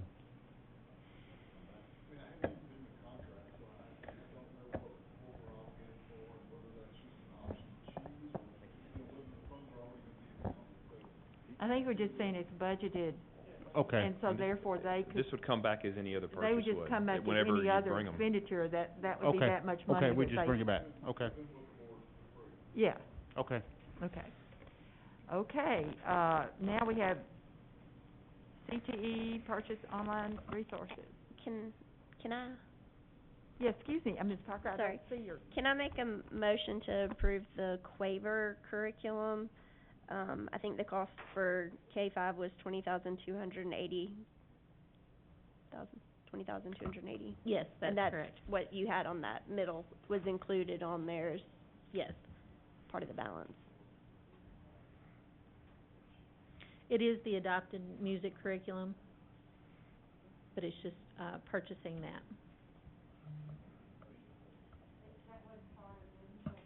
It's not part of the ELA. We were only looking at the ELA part, but if you look on that middle sheet, it was listed under there as being included, so that when we got to the final, to a remaining balance of 430,000, but it wasn't included in the original motion, so I'm just making a separate motion, because it'd be over 10,000. Mr. Moore has seconded the motion. Is there any discussion? Yeah, let me add to that, is your intention to speed up the process of getting this going ahead and moving based on it already being approved? Well, they have a purchase, I mean, Okay. they have a purchase order on that one. I think with the foreign languages, I don't think we have that. We're not that far along in the process. Correct. But we have that for music. Okay. Well, that's my next question, are there any other ones that you guys already have everything ready that would just need us to agree on? That would be my question. Are we moving too far? Okay, so I get her motion on that, understanding that evidently we already are to the point where you guys could bring us a motion for us to vote on that one software, the Quaver? The Quaver, yes. Okay, are there any other that are ready that could be brought to us that we could go ahead and approve tonight that would get this moving faster? The AP, I don't have an exact number, but that is, that 11,500 is very, very close.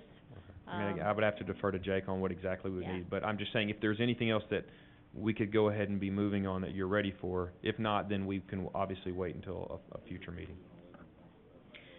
Yeah, 11,500 would be great.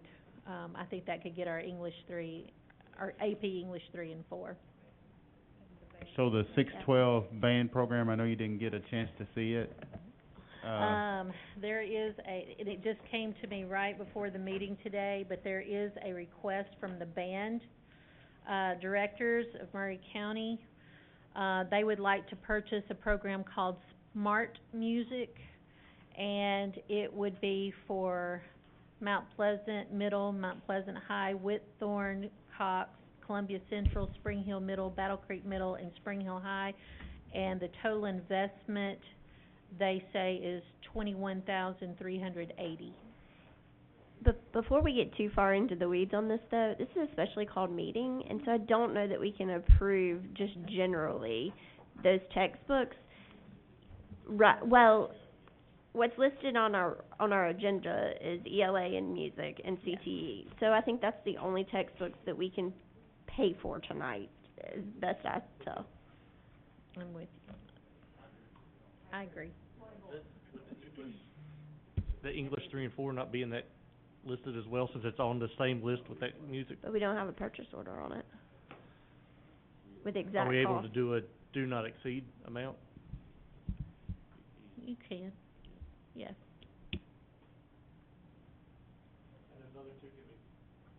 Those other two can be brought back next month, the band and the foreign language. Sure. I'm fine with that. Jake is. Okay. Do you want me to amend my motion to? What is the motion? I move that we, sorry.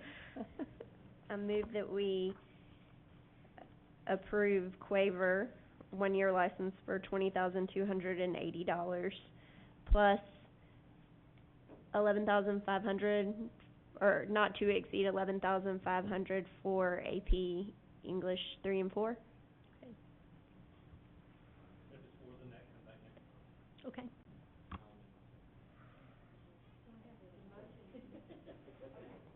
We're gonna vote to the motion to amend, and that was to add on those two items. And we'll need to vote on that first. And then, till we get to the main motion.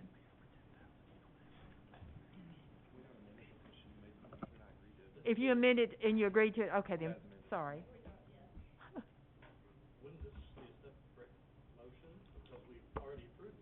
We didn't vote on the Quaver. All right, so it's just a motion, guys, so let's, any other discussion? Then we're ready to vote. Oh, I'm sorry. Hmm. Is that okay with you, Kristen?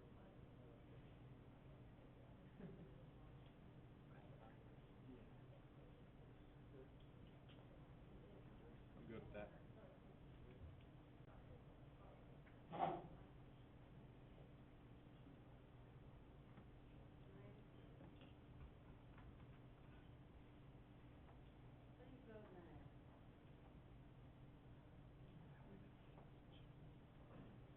Not always pretty.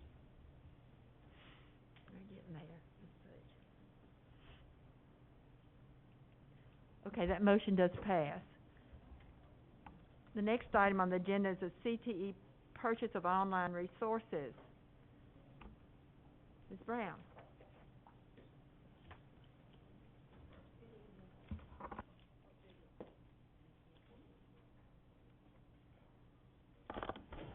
Good evening. Thank you for allowing us to add this to the meeting tonight. Set the stage just a little bit to let you know, our textbook money each year is $7,500 for 54 teachers. So each teacher gets a new set of classroom books about every 25 years. Because that's just about all we can afford. With this ICEV that I brought before you, it's an online component that many of our teachers have been using since before 2016. We as a department have been paying for it for the ones who just said, I've got to have it, since 2016. Prior to that, teachers would use their classroom money and whatever money they could find from their schools to offset that cost. It is a great program, a great product. It is all online. To let you know, we're pretty much well on the textbook adoption committee, or as part of the textbook adoption every year. Every year, by far, our teachers want this product. But until this point, we haven't been one-to-one. So that's why we're looking at this with the possibility of what might come over the next few months. Every year, those teachers want this, but what we normally do, because we rarely get a full set of student books, is to do a blanket adoption. And that's what we've been doing for the last 5 years. So this year, we are asking that, since our travel has been cut, the state has already decided that all competitions will be virtual. So all of the funds that we have in our lines that we would normally offset our competitions for our students to travel to various places to compete against other students for skills, we would be using that money this year to pay for this. But there's a difference in cost. Pardon me? You think it'll pay for all of it? Oh, yes, ma'am, definitely. Okay. We already had $10,000 in our, earmarked in our budget to pay for Major Clarity, which is a career assessment. By going with ICEV, that will offset that and give us more. We had pardon me, I have that backwards. 10,000 is what we already had earmarked to pay for those teachers who wanted ICEV. Then we had 14,000 in our fund budget for the Major Clarity, and that's a career awareness.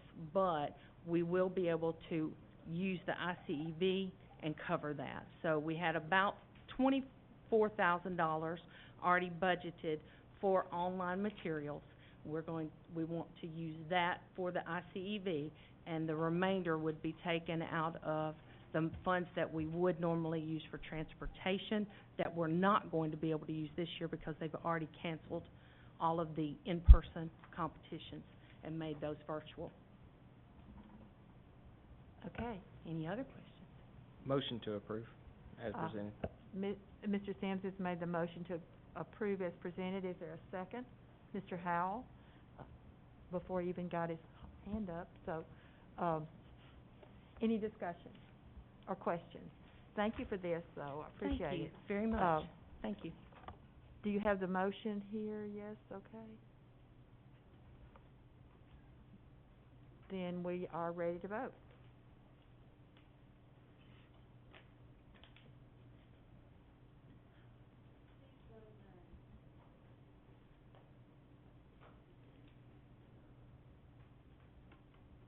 And that motion does pass.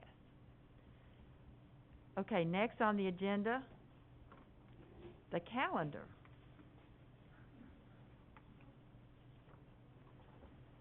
I see you standing up there, Mr. Hickman, so I guess you want to speak to us.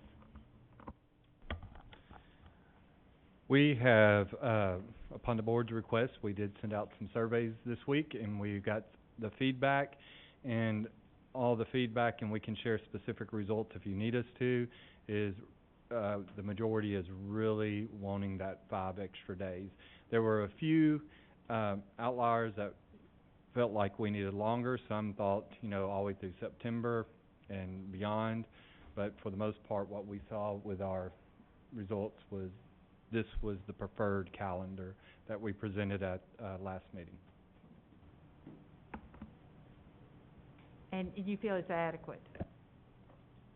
Ms. Dr. Staggs?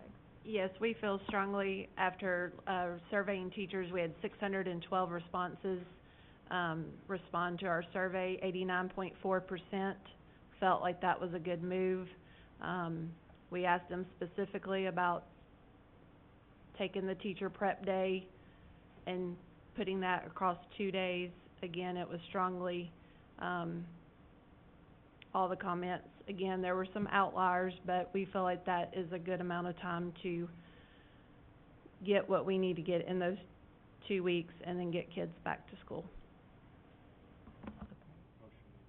Mr. Moore has made a motion to approve. Mr. Fulbright seconded the motion. Is there any further discussion? Then we're ready to vote.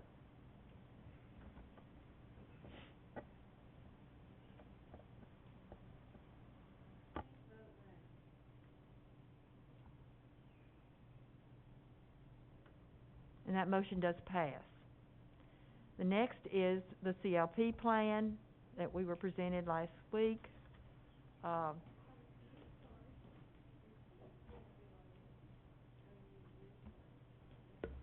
think, first question, were there any changes made this past week? Good evening again. We didn't make any substantive changes to the COP. You will see, we will add some evidence that will be, so for example, if we said we're gonna do an assessment, we may add some evidence to say what that assessment looks like. But subsequent to the plan, we won't do any changes to that. Okay, just so, we talked about being transparent about this and all the angst and concern. This plan is the plan that will go to the state. Right. It's very similar to what all other systems have had, to the same rubrics, the same everything. So once we submit it, we will get, and our intention is if you approve it tonight, that we will try to work on it and get it done certainly before the 24th, because what we'd like to do is get feedback from the state, that they might say, hey, did you consider this? Yes. Would you look at this? So we can make those corrections, and then if it's something substantive that we need to bring back to you, then we will do that. Okay. All right. I see lights. I don't know who was first, Mr. Atkinson? I was gonna make a motion to approve, because you didn't ask all my questions I was gonna ask. Okay, there's a motion to approve. Is there a second to the motion? Mr. Moore, seconded the motion. Any discussion? Yes. All right, Mr. Fulbright has a question. This is what is gonna lock us in to the 5 days a week, either on-site or remote learning, with the older kids having a virtual academy opportunity. Is that right? So to expand the different options, we had a virtual academy that we already had, that students can apply for. There's an application process. In the learning plan, we opted to, what we did was gave K through 4, their remote learning at home would be with work packets. Right. And, yes, and then the kids at school would be in person. And 5 through 12, it would be, with virtual class, it would be remote classes, similar to the school day, except it would be done through Zoom, through Google Hangout, or Microsoft Teams, with additional support from Edgenuity and those things like that. If you could, because this is, and I'm only asking not because I'm in favor, but just because I've heard it so much, what was the thought process, or what information can you provide as to why we didn't go with some sort of alternating Monday, Wednesday, with virtual Tuesday, Thursday, and then flip-flop for the other half of the system? Can you just shed a little light on the thought process there? So, we did consider that option. One of the things we looked at, one was the main reason why we looked at trying to bring in-person schools, because we knew we had learning loss, and we wanted to do all we could to bring kids back to school if we physically could. And we knew that was the most important. If we could bring them back safely and do what we could, that was an option. As we thought about that, the remote option, giving parents the opportunity to go remote, will also make the in-person more feasible, because we might have less children at school. As we talked about an A/B option, we really looked at the impact on the community. We came up with an A/B option just to try to, as an interim option, just to think about if we wanted to try to really keep, especially our elementary kids, in school. That's something that we're not, if we wanted to, as we went down the path to come back and consider that, I think the learning plan is fluid. We could come back and say, we got another option and we want to try to do that, and we would try to work through it. We're going to look at our assessments, how's it going, how many kids are in remote, how many kids are in school, what's going on in terms of our children being exposed, are those things happening, as we try to make those decisions. And we'll continue to work through that, because I think it's going to be very fluid, because we don't know what's going to happen with exposures and those things like that, and we'll just have to really look at the data, what the data tells us. My last question is a really quick one. As a parent, when do I need to decide which way I'm going, remote or in person? So, as soon as we are working with the we added the opportunity to register online through our EduPoint vendor. As soon as we get that up, I think how far are we away? If you want to comment, Beverly. I'm not really sure how far away we are. I'm hoping to get in touch with the Synergy sales rep tomorrow and get a better idea on that. However, and Scott and I haven't even had an opportunity to discuss this, we could look at an option of sending out a different survey to find out what parents want to do remote learning in the interim before we get the online registration up, to where we could go ahead and try to get some specific numbers around that through a parent could fill out a Google survey, and then we would know exactly which students we're looking at what option, provided people respond via email or survey. So that's definitely an option, but like I said, Scott and I haven't even had an opportunity to discuss that yet.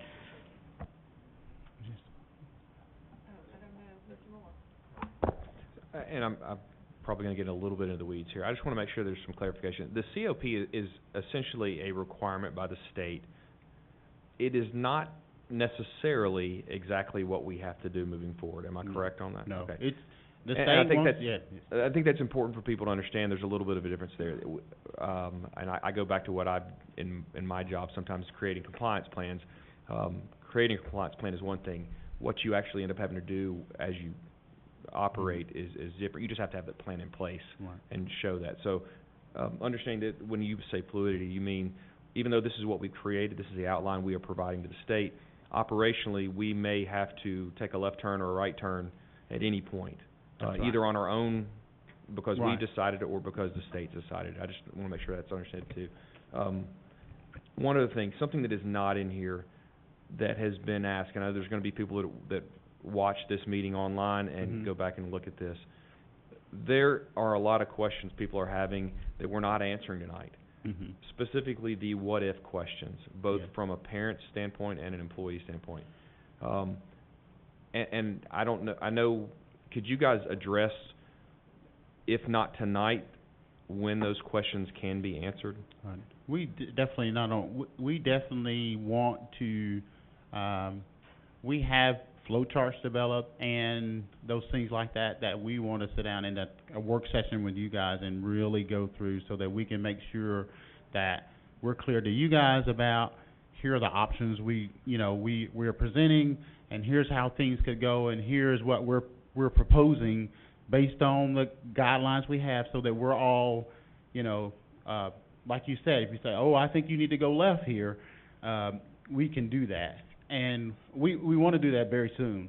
One of the things we want to do is also meet with with Jake, and also talk about, if this happens, what are our options, so we can make sure that we're treating people right and we're not doing anything that's contrary to law or anything like that. We're planning also to do that Thursday, to meet with Jake and go through those things so that we can make sure, again, that we're not doing anything that's illegal and that we're treating everybody right, and we're trying to make the best decision with the kids in mind. Okay. So just to clarify again for the people watching at home, the COP that we're voting on right now does not cover those what happens if an employee, No. what happens if a student. Those are going to be coming to us. Yes. What I'm hearing from you in the next days/week. Yes. Because again, we are getting very close to, Yes. even though we're pushing it back a week, we're getting very close. And I know people are really, that's what I'm hearing from teachers, that's what I'm hearing from parents. They want to know those answers. Yes, and I know we wanted, and maybe we did a little too much listening, but we wanted to do a lot of listening to people, and I think we have a lot of, we had schools kind of complete their kind of reopening plans so we could have that input and kind of see, here are some of the areas where, we really need to talk to you guys about. We've got these different situations, and how do we deal with them? Okay. Or we have recommendations, but then we want to all be able to say, hey, one, we're doing it legal, and it's the best safe option. Okay, thank you. I know your light's on, but I think Mr. Hickman wanted to say something. Did you? Okay. All right. Mr. Atkinson. I'll make it quick, 'cause he pretty much took care of everything for me there on that, Mr. Moore did. Just like I said, the CLP is just a big picture. You're still digging in the weeds, 'cause we don't know what's gonna happen from day to day. Once we start school, all we do is, y'all working on the plan now, and still working on it, and trying to cover all the what-ifs. It's, this, like you said, this plan is gonna be fluent. And just let everybody know that this, what we're sending to the state, is just a big overall picture of what directions we can go in. That's all we're voting on, and as far as I know, the getting into the weeds portion, we won't have to worry about voting on. That's, you just inform us and inform the public, we voted on the calendar, and we'll vote on the CLP that we send into the state. Rest is on making sure y'all got all y'all's ducks in a row. Correct, and I just want to kind of add to that. The CLP, once again, is how are we going to stay open? It's not, everything is connected, so I won't try to mislead anyone that they're all of the plans have to be connected. And to do one, we got to make sure we're covering down on the other. But the CLP, once again, is the state has tasked us to say, how are you going to stay open with whatever may come and hit us? We've been tasked by the state and told pretty clearly, we don't want districts to shut down. Now, that doesn't mean we can close a school, but virtual learning needs to continue to happen. That's what this CLP is about. To be kind of clear also about some of the questions, we're getting the emails too, and we're really wanting to do the safe, best way we can do to keep our students and staff safe. We have made flow charts, as he said. We've consulted, and that's the thing. When whoever you consult, and some of you that may be in the medical field, we get a totally different answer. And we've heard it change 3-4 times from even a single entity of what we're supposed to do. So now we've got, finally, the state has kind of took a position on some of these things that have been asked. And we want to make sure, once again, that we are protecting our students and our staff, but we also want to make sure that we're not endangering the board legally if we misstep. And we want to make sure we're certain about what we're saying is going to be the right and legal thing for not just us, but for the teachers, the staff, and the students. And we really feel that we would come with you with a better, more clear plan than changing it every time we see you, and that would frustrate parents even more, I believe, if we every week we're saying, nope, we're not going to do that, we've got to do this.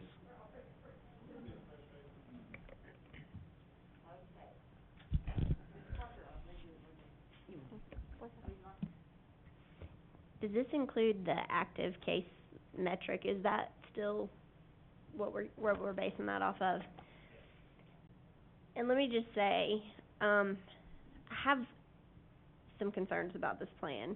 I'd expressed those concerns specifically with regards to K4. I don't know how a kindergartner learns how to read with a work packet. I mean, I really just don't think you can count that towards 180 days.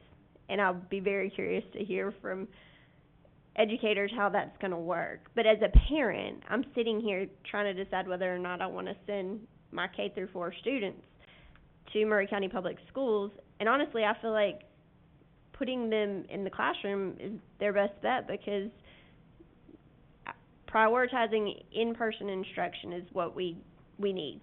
That's the best thing for kids and for the normalcy. But with the rising cases, the lack of social distancing, not wearing masks potentially, I'm not sure how we keep the cases down and make it to where we keep our schools open. And to me, the percentage of active cases in our county is it's a red herring to me. Because if we have a situation where there's 300 active cases, but 50 of them are teachers at one of our schools, guess what? That school's not going to be in session. And as a parent, I'm worried because I don't want to get that phone call at 7 o'clock in the morning that says, hey, your kid's teacher is out, she's got COVID, and don't come to school for the next 14 days. And how are y'all going to keep track of all that? I guess that's the other thing. How do you keep track when you got one classroom shutting down here, or I don't know what this all looks like, and it's hard for me to tell that based off of this plan. But I do think that potentially limiting the number of kids that are in schools that are exposed, looking at some of those things, would be helpful in making sure that we keep our schools functioning and prioritizing making sure that kids that don't have devices have an opportunity to have that in-person instruction. If we can't provide them devices and we don't have the money right now, I do not want my kid getting a work packet. And I will just tell you, I know that the discussion has been that it's not going to be like it was in March, but if it is even remotely close to what it is in March, we won't have kids coming back here. I mean, I'm really being serious. It was terrible in a lot of instances. And the gaps that we're going to have in these kids learning, I don't see how we bridge those gaps with a work packet.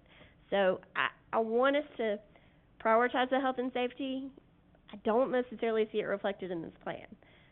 But I really want us to prioritize the education that we're giving. And I don't even know if we are doing that for all of the grades. And that concerns me on this plan.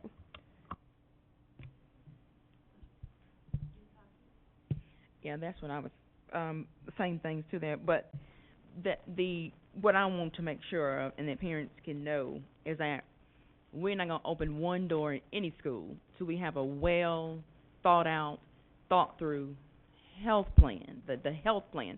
'Cause that's where we're at. We've gotta have it, tight as tight can be, because if we have academics but the school goes crazy with the COVID, it's just not going to be good. So I really want that very, very tight as we can get it, to know, so parents can feel we are gonna open. If it's not a go, it's not a go. 'Cause it's not worth the teachers, it's not worth any staff, or any children if we don't know exactly what the metrics are, our numbers and the whole thing before we move forward into that. Mr. Fulbright. One thing, and maybe this can be done tonight, I know we're packing a lot in. I've heard a lot of, well, in the next couple of days, we're gonna do this, and hopefully in the next little bit, we'll do that. I am of the and I'll tell you flat, I've gotta decide whether I'm enrolling my kindergartner this fall or not. I'm not gonna fill out any surveys until I see this plan, and I know for certain what we've got. So looking at the calendar, we've got 3 weeks. So I heard we might talk, well, for teachers is even shorter than that. I've heard we're gonna try to talk to the attorney to work this out. We're gonna try to get a survey out, but we got 3 weeks. I need a timeline of when we can do this stuff. I mean, obviously y'all can't sit there and huddle up and do one right now, but whether it's tomorrow by lunch or something, help me out here. I mean, I've got to start making other arrangements for my kid. Our plan is we have kind of a draft, but we want Jake to look it over. Jake's gonna come, we're gonna meet with Jake Thursday. Once he looks it over, we can turn it over to you guys, and we can have a work session whenever you guys want to after that. It'll then be 2 weeks, well, even less than that, to get it out to the public and have every family in Murray County that has a child fill out a survey and let them know how they're registering. Right. I just see, and this is not you guys' fault. Well, but we're and I understand running into the a crunch frustration. time. Monday, you're not meeting till Thursday. Right. And That's a week almost. That's, yeah, if the Well, only could time we that meet Thursday night? It- Would you have something ready for us Thursday night?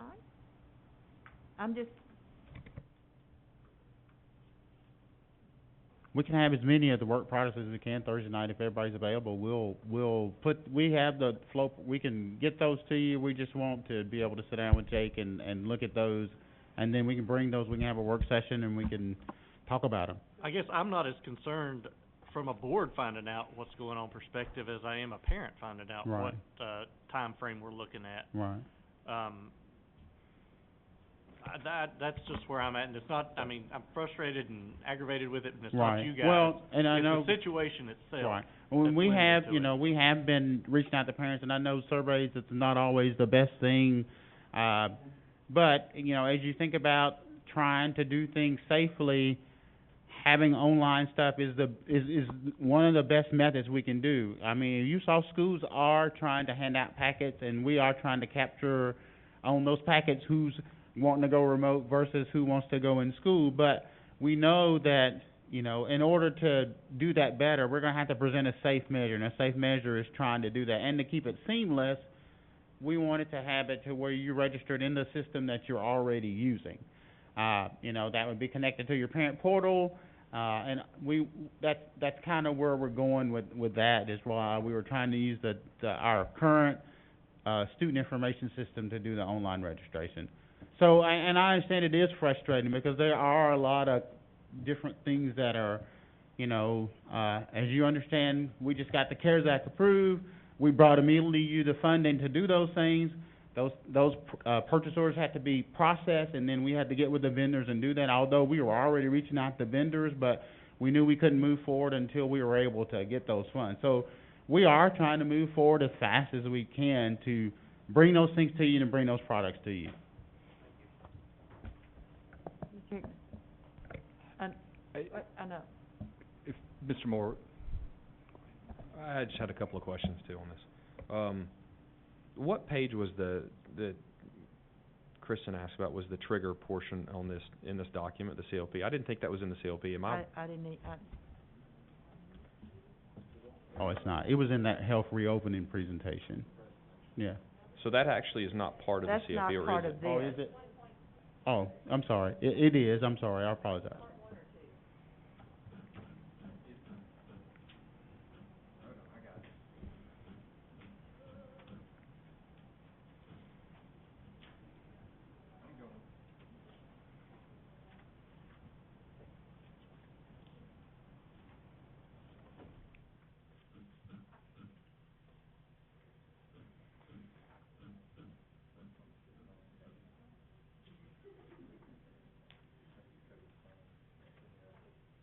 It's in the, Yes, no, maybe? I don't remember being in this document, is the reason I ask. Okay, so I'll ask another question. Is this an updated document, or was this the original one from the work session the other night? that was the original one. We took a page out that had, just one page that had references to, it was just notes, and we Okay. just dropped that one page out. Okay, 'cause you're still Mr. Gaines in there. And then what's, for the state requirement, what's the date that the state's requiring the CLP to be submitted to them? 24. The 24th? It was 1.3, and it was an artifact that we included because we have to answer then include those artifacts. The artifact was the actual metric, the diagram we showed you. So it's, again, I'm going back to the, kind of the, even though this is what we're submitting to the state, that's not exactly what we have to operate under the percentage metrics, is what I'm saying. Correct. And we can modify that anytime. So to Ms. Parker's point, that you weren't, and I had actually emailed you guys as well asking about some changes, potential changes in the metrics, giving us a little bit more leeway in terms of the percentages as well. That was not included in what you submitted in the CLP. 'Cause again, it's not in here. What you're talking about, the changes that you had asked for? I had asked, just for clarification, I'd asked to consider some, instead of hard percentages as the triggers of we must close at 1% or whatever that ends up being, rather something along the lines of, at that point, when we reach a certain percentage point, we then begin discussions or can consider how a closure may look at that point. We, the rubric, we've got to give kind of those metrics. Okay. Of what we're looking at. But as we move to those, as we start moving to those areas, you know, we have the authority to say, no, we're gonna do this now instead of that. So I guess to Ms. Parker's point, if this is just a CLP and we can always operate and we can modify that at any point. As long as it stays within the bounds of the rubrics. We have to stay at that level 3 or 4, which it's pretty much what it asks for is just when we do make a decision, how clear that decision is submitted to the state to make sure that we're following the guidelines, what the state is giving us about what attendance looks like, what each of these aspects look like. Because most of the review that they're sending CLPs back, they said they will probably send back because not many have sent in their CLPs, they're about where we're at. And they said it's more the artifact type deals, not what they're wanting to do. They're just sending back saying your artifact needs to be more clear on what that looks like. Okay. I guess then my question to the rest of the board as we discuss this, are we prepared to submit this at this point? So is the metric the thing that we're worried about right now? Because if I'm understanding you right, you would like a metric that includes more of a, instead of sending the early grades home, having a AB, at least a rotation where maybe we lessen the number? I like the AB option personally. I think the teachers have indicated, a lot of teachers have indicated to me that they would like that option. I know that it puts the stress on some families, so I don't know if that's the best thing for our community. I don't know. But with the numbers where they are, I mean, I feel like when I check my phone, it goes up Right. a lot every day. So are you saying a AB option from opening schools? Potentially, yeah. And for all grades? I mean, I can't imagine 1,300 kids going to Central right now. And that's where, I'm just and gonna be that's real. where this meeting is, we wanted to discuss, and we wanted to, it's gotta be approved by you guys as well, and if that is your so desire, I mean, we can look at doing that. Is that the desire of the board?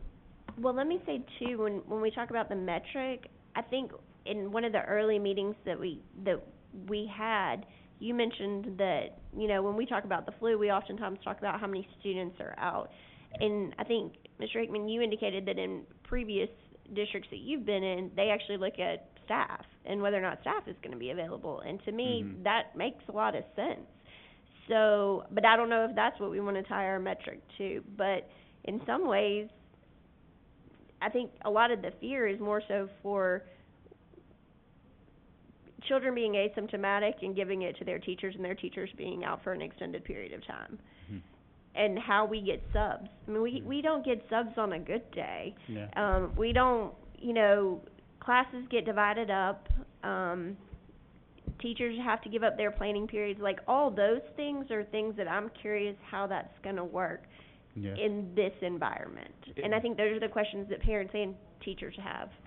And to answer your question about staff, as I was saying, you know, that is a real concern because we can't combine classes.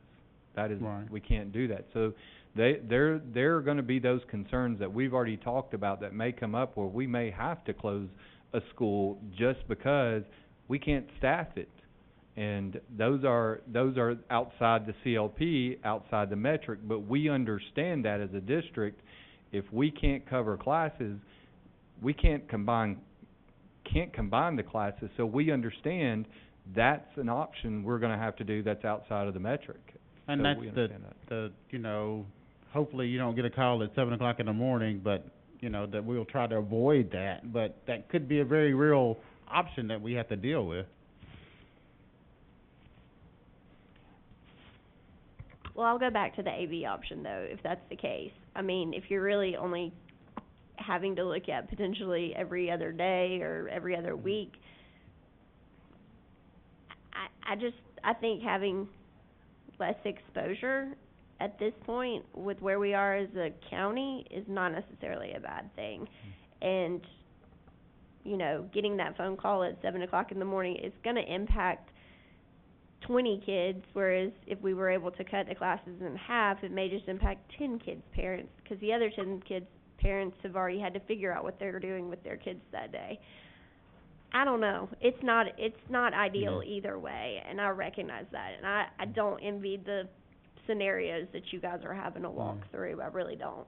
So, I mean, we could look at very much and come up with that AB option. I mean, we know we've got a draft for K through 4. We had expanded to 5 through 12 and work on that option.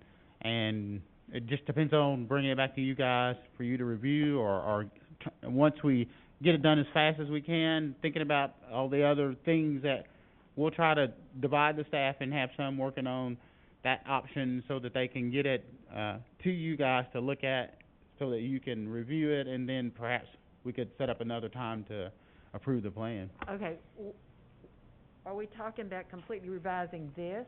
Well, we're talking about adding another option. Adding another option to it. So what we would do, where we checked in our programmatic model that traditional in-person learning and remote instruction, we would add hybrid, is what we would do. And then we'd have to go through all those, what does hybrid look like in all those situations? The only thing, and I'm okay with that, but for a whole week, everybody's kind of dealt with what's been out there. Now it's a new component here. Who knows, maybe a better one, one or the other, but it's a brand new component to those that are trying to think about what they're gonna do, and what choice they're gonna make. So I guess what would happen was, if the board so chose, the traditional in-person learning may become, that's the model we start with. I don't know. So but all you're wanting to do is putting it in here so it would be an option. Is that what you're saying? Is that what you're saying? Yeah. So that whatever we choose, it could be an option, a hybrid.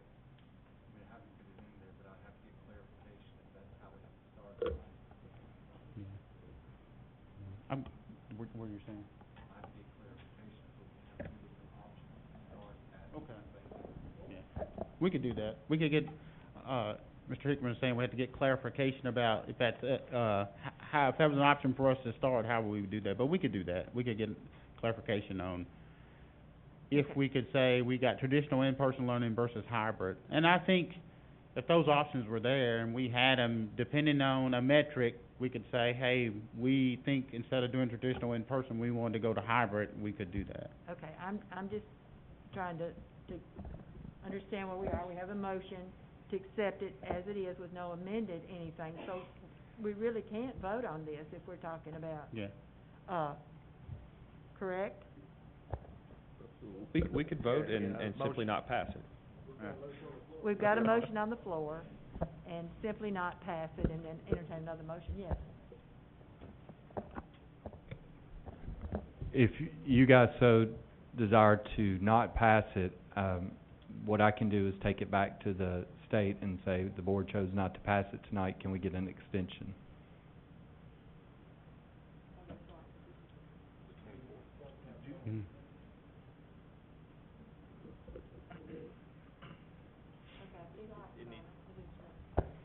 It needs to be submitted by the 24th, correct? Yes. So we could still have a meeting before that.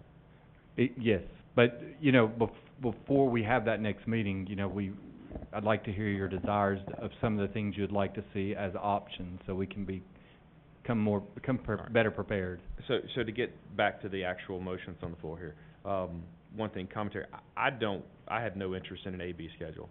I see no benefit, personally. And our educators have not brought that to us as what they feel like is the best case either. So, that said, I want to clarify this thing on the CLP. The confusing part I have is what we are tied to were we to vote on this.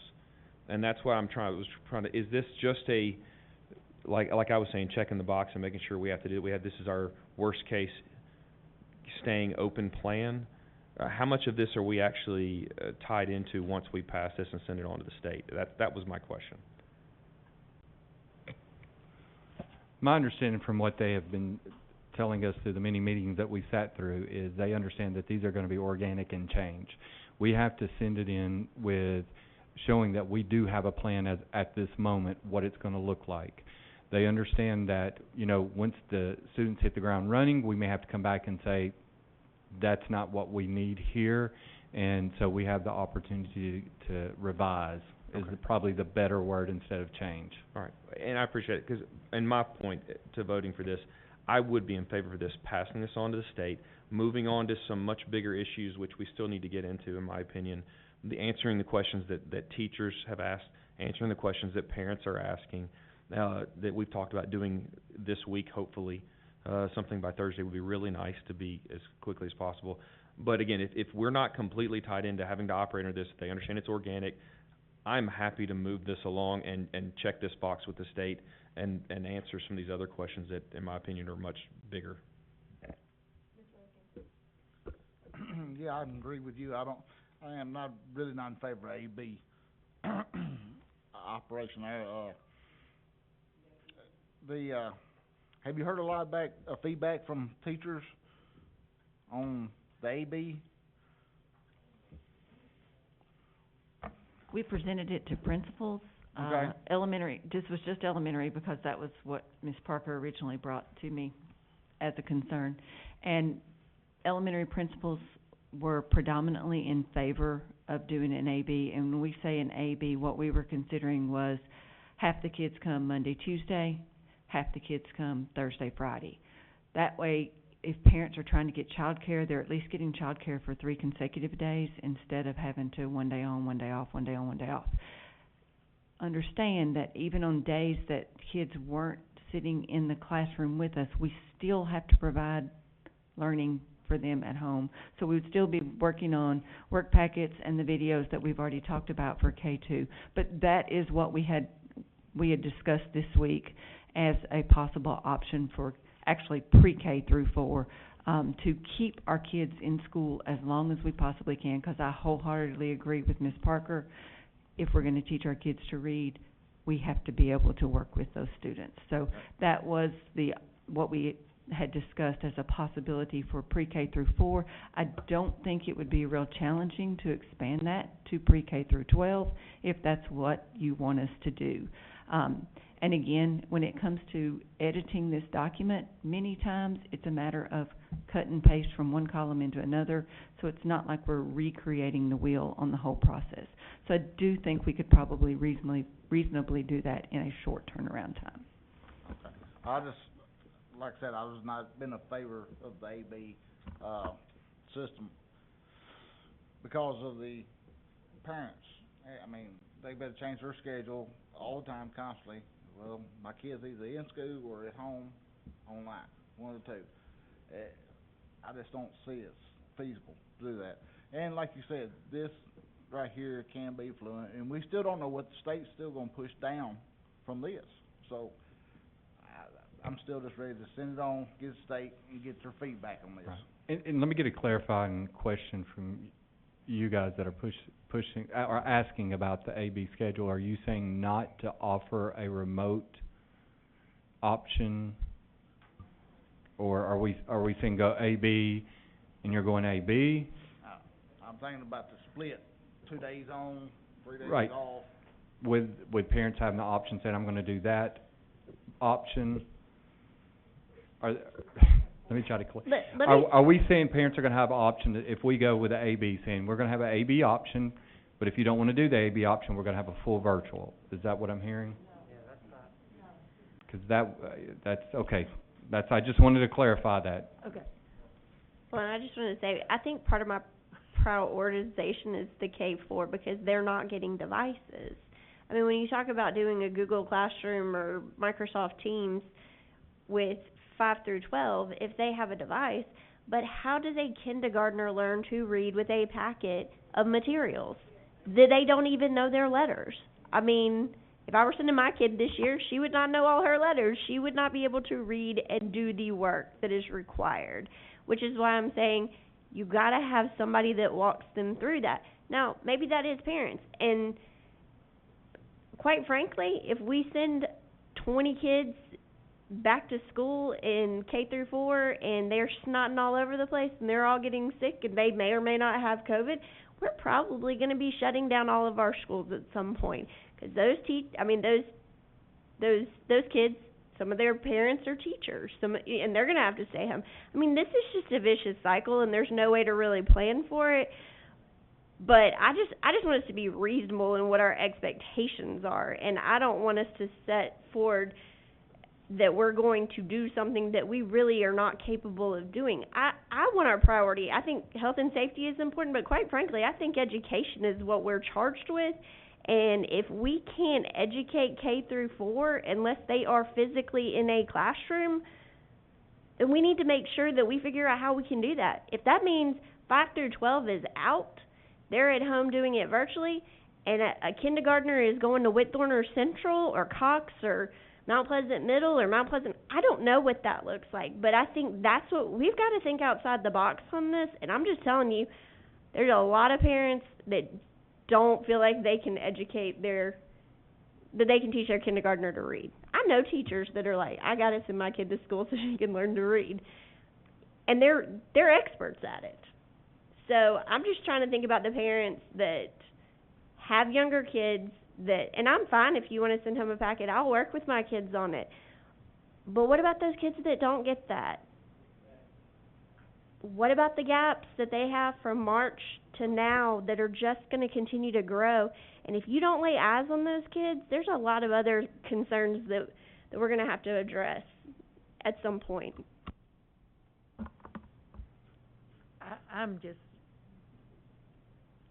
I don't know how many options we have on the table here. Here's what we can do.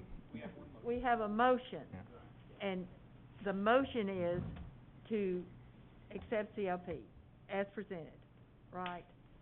I take it from what you all have said that you can see if this would do better, that you can come to us with something else. Correct? Okay. Without adding that to the book. We can send this off. I just want to, I believe we can revise it at any point, yes. All right. This has to be in by Thursday. Friday. Okay, okay. I want us to pass this and let us get going and consider these things. Certainly a good option. I think the fact that you considered parents and the need for daycare, the very people that you may be talking about who the parents are not able to provide that during the day are the ones that got to be working, and maybe don't have the time or opportunity to do as much. So I don't know how an AB would work, but I also know that there'll be some elementary students who will be doing distance learning, remote learning. So I'm thinking the classrooms hopefully will not be that big. that some of them will be doing remote, some of them in the classroom, they won't be full classroom, I don't know. But I'm ready to vote. And so, I'm gonna call for the vote. I'm not gonna call for the question, that takes a vote, we'll never get out of here. So, is there anything else staff wants to say here? Okay, then we're ready to vote.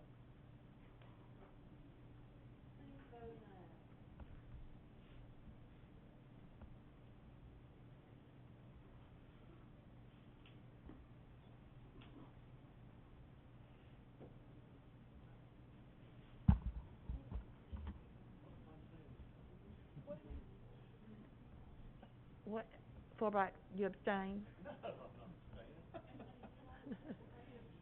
I'm not abstaining. That's, I've never seen that. Can I pass? Yes.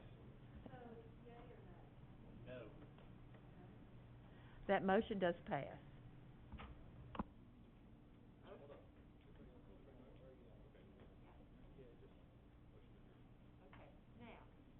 I'll entertain a motion to adjourn, but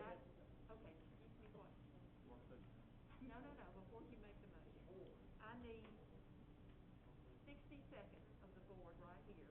It's not any big deal or anything, I just need to ask you about, question about the retreat. It won't take a minute, and then I have an appointment with you.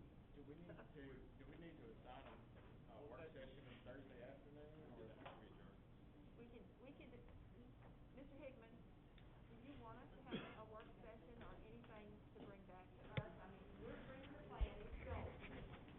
For the CLP, I think we're good to go, but I think we do need to have a work session for the health plan because you guys want us to expedite that. And that's your call.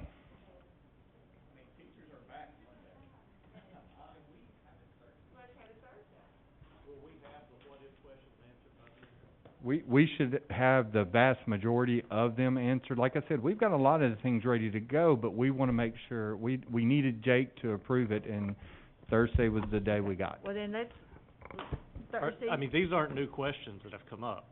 I'm sorry? I said, everybody's been asking these questions for Right. 4 months now. So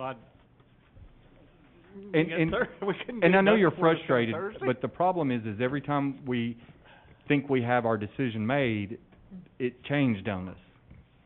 I mean, we have heard everything from somebody gets it, the whole school shuts down, to the whole class shuts down, to nope, only the person who's got it leaves. That has how vast. What I'm becoming much more frustrated with, and I know the meeting's over, but we couldn't get these answers by last Friday, 3 days ago, and I'm not. That's just my frustration. Why could y'all not have got together before now, or before next Thursday, this coming Thursday?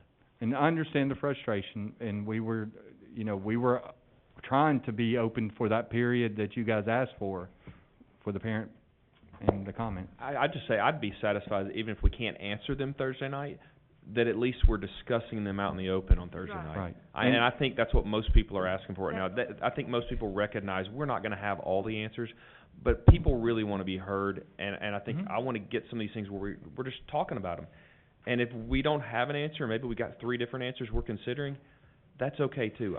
People really want to hear us talk about what this looks like. I think hopefully what'll alleviate the frustration a little bit. The big questions are the easy ones that we'll have them ready to go. Is what do we do when a teacher has this, or when a kid has this? But what we're finding is the rabbit holes we go down once we start answering this. But what if this happens? And then we answer that one. Well, what if this happens? Because there's so many what ifs. But the big ones, like what do we do when a teacher or a child gets in a classroom? Yes, we should be able to answer that one, I believe, Thursday night. It's some of the other ones that we'll bring to you that, you may not have thought of that we have discussed. Okay, 6 o'clock Thursday night. Motion to adjourn. All those in favor say aye.